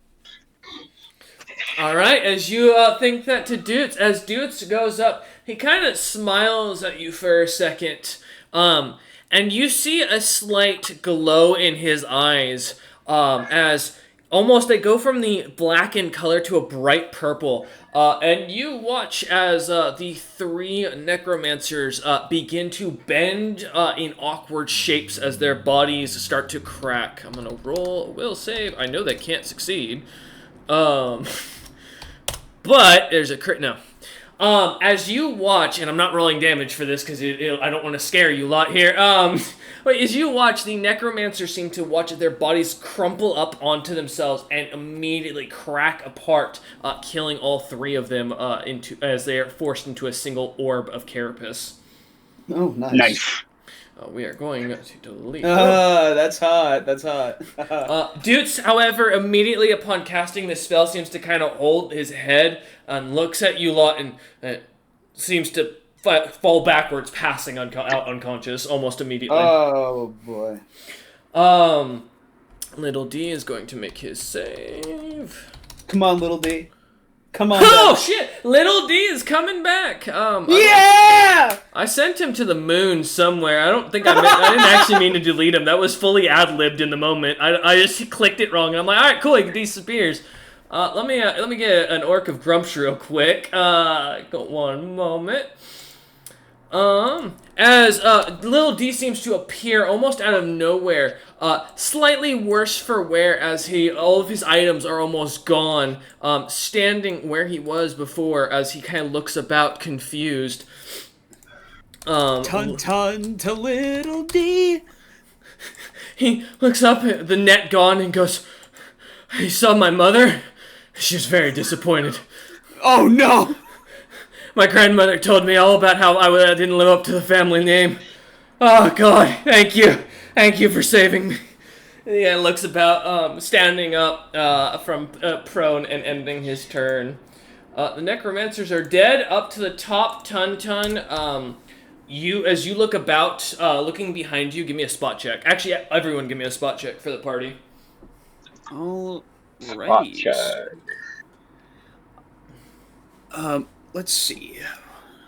Plus 13 to these. Oh, very nice. So that is a 30. See That's shit. a Right. 31 to spot. All right. Okay. As you watch and kind of turn about, hearing the conundrum coming from behind you, a horde of almost 70, or a small grouping of 70 frontliner Thrycreen, most standing about 10 to 15 feet tall, wide and in thick green and silvery-like plating. Their carapaces gleaming under the sunlight, charging, many of them carrying what looks to be items that are glowing with magic almost innately, as they come charging at your guys' backline of your vanguard. As they do, the vanguard behind you is almost immediately walked through, being cut down. These Thrycreen easily out of game, or out of character, doing almost 30 points of damage as they cut down each of the trolls, splitting them in half one by one, as the front portion of this army comes charging forward. You hear them shouting in both Common and Thrycreen for clack crack, as the creatures kind of go charging forth. As you look around, almost behind you, you hear as a familiar face and familiar voice comes rushing out of the crumbling hive. Behind them, the last individual, their druid friend, riding atop of them, completely crumpled over, massive arrows sticking out of them, and purple, what looks to be liquid, dripping down. Captain Bison charging out with with chunks of fur and meat completely torn off, half his right horn completely gone, as he looks like he just got put through the ringer, as he comes running out. If Captain Bison has anything to say, I'll let him run his line here. Captain Bison called for strategic withdrawal. Justice will fight another day, but if we don't leave now, we'll all be dead. Okay, if Bison can't do it, we can't. As you see behind Captain Bison, a secondary version, or what looks to be a almost 3 times the size version of an exact replica of the individual you're fighting, currently stuck in the sonic wall. who seems to be holding a massive javelin in their hand, getting ready to throw it. Oh my god, it's an Eldering Golem. It's a great elder tree. It's come for you. It's the fucking Erd tree! As Captain Bison comes charging out, sees you lot, and turns turns to the west and starts charging for the tree line. What you see a group of small Thrycreen chasing after with small glowing. What you immediately catch are little blue knives that are the same color as Tuntun's shell. As they start charging off, back up to the top of the initiative, the army decimated behind you, the vanguard getting split to pieces. A new group of Thrycreen, still about 100 feet out behind you, Tuntun. You are up first in the initiative. Alright. I am going to spend my movement. Well, first I'm going to telepathically communicate with the people and be like, hey guys, I think it's time for us to go. That's it. So after that, I'm going to use my movement to go over to Dudes and pick him up. All right. As you turn running, kind of saying this as you do so, or start running, you all hear as Tuntun's normal, like, posh and very gentlemanly-like accent Alright, guys, it's time to get the fuck out of here. Yeah, it's gone, and Tuntun grabs a hold of Doots, picking him up. Doots completely unconscious as he does so. Tuntun, it's as you reach Doots, you watch as you shrink down back to your normal size. It's really time. It is time for us to depart. Post haste. Alright, as you pick up Gygax, Doots, I will mention, Tuntun, you start to shrink, going from huge to large to medium. What? Uh-huh. You shrink a size. Alright, back to what I was before. Yeah. Back in action. Pulling OG Dudes Tuntun. onto you and kind of starting to run. You, I assume, that'll take your full action to get to him and pick him up. Yep. Alright. As you end your turn, the Wasp Rider is going to move forward 10 feet. And he is going to stab Gygax, ignoring little D on the ground. Well, He still takes He moves too the close. damage, right? he will. Yeah, he still takes the damage from it, so feel free. Is that the full 2d6 plus 2d4, or is it Yes, because he is leaving it. Yeah. Okay. 14. I rolled a little low. 14. A little. Okay. As you watch, let me do my math. Alright. Damn! As you watch, as he seems to kind of hold his antenna down, the screeching and the slight pain as he walks through it, he seems to kind of step forward and pulling out what looks to be a small staff, a long metal staff out of his bag of holding. He turns and smiles at Gygax as he does so. And is going to cast, and it's my favorite spell, say it with me now, Call Lightning. I'm immune. Fuck, goddamn, no, hey, no, yeah, you can't be. I'm joking. I say, great, the lightning goes spying off as he gets confident now. The lightning goes shooting forth. Let's get a reflex save, please. I had you going there. That You was did. hilarious. I was worried. You had me worried there. Do you have spell resistance, by the way? To make sure, for my note. +1. Okay. 11. You do have. Oh, so you do have spell resistance. You said. Yes. All right. So I do have to roll with his caster thing. So that's 30. So I don't think that fails. All right, so that's as you fail to dodge out of the way of the lightning, trying to jump as you see the lightning shoot out of the long metal staff in his hand. Not being able to jump out of the way in time as it shocks into you, you feel your entire body shocked. This does include those inside of you, which means that yes. You have spell resistance? The spell resistance counts against it. Does have spell resistance. That's why I had to roll. That's why I rolled the 30. Oh, okay. Yeah. You take 14 points of electricity damage as the lightning goes right through you, Gygax. You feel as it hits your child, kind of cracking into them as it does so. It does also hit the symbiote, technically. Symbiote undamaged. My child half damage. I'm fucking pissed because this was like nothing to me. I'm going, that's all you got, but you hurt my child. You're can fucking hear dead. Crying inside, the pain, the sounds of pain and shock. No pun intended. Within, the Golpak just looks down at you with a slight sneer on its face as it kind of looks at you, ending its. Did he cast a spell? Yes, it did. He's in melee range with Little D, so Little D could technically punch him and interrupt the spell. If he crit. That's true. Let's see if Little Ran D for can an roll. Actually, he's within range of me. He is. Yeah, you both get an op attack. That's true. Little D for modifier. Let's see. Does not hit and does not crit.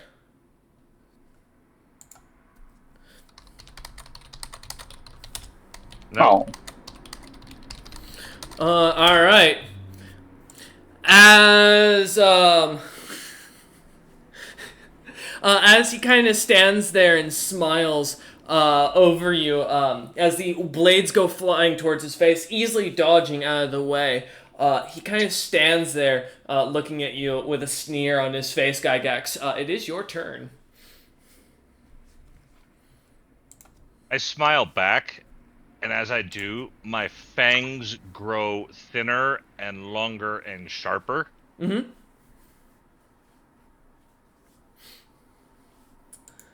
Oh no. Alright. As you grow... oh, did we lose him?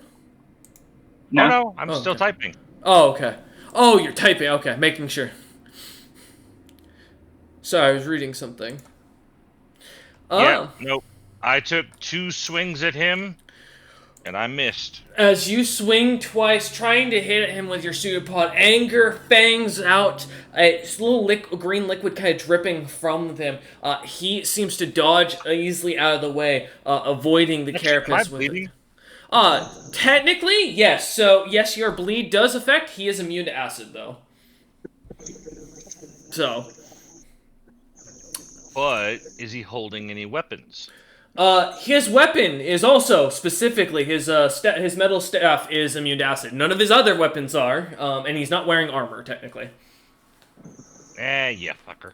So yes, you could use that on any of his other items he had pulled out, like his javelin or his spear, but not on the staff. Is he wearing any equipment that it could affect? Only the bag of holding, which I think bags of holding are acid immune. Or, like, I think magic damage from energy immune. So, because they're not supposed to be designed to break. Like, at least that's the theory, if you find something else. But yeah, so as you go to... many things are designed to break. You point potato. It has to be punctured. You have to do piercing damage to it. Yeah.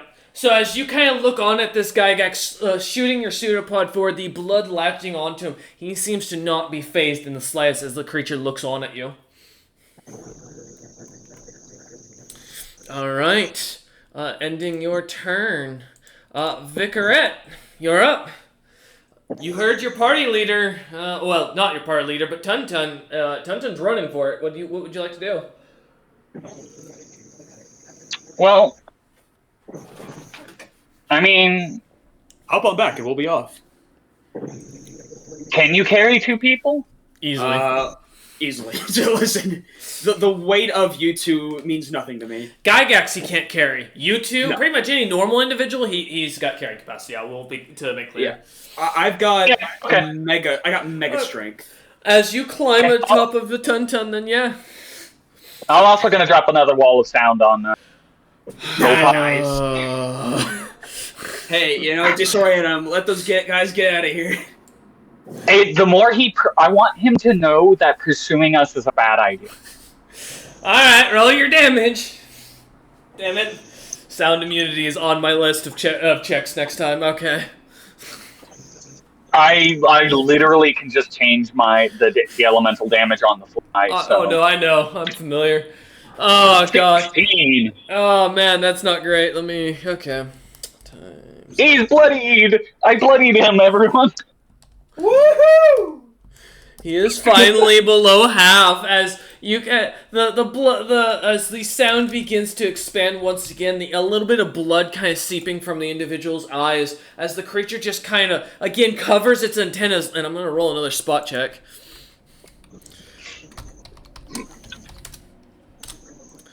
Oh, finally! As he turns at the end, looking over at you, Vicaret, and glares at you. If the looks could kill, which they can in D&D, this one would try.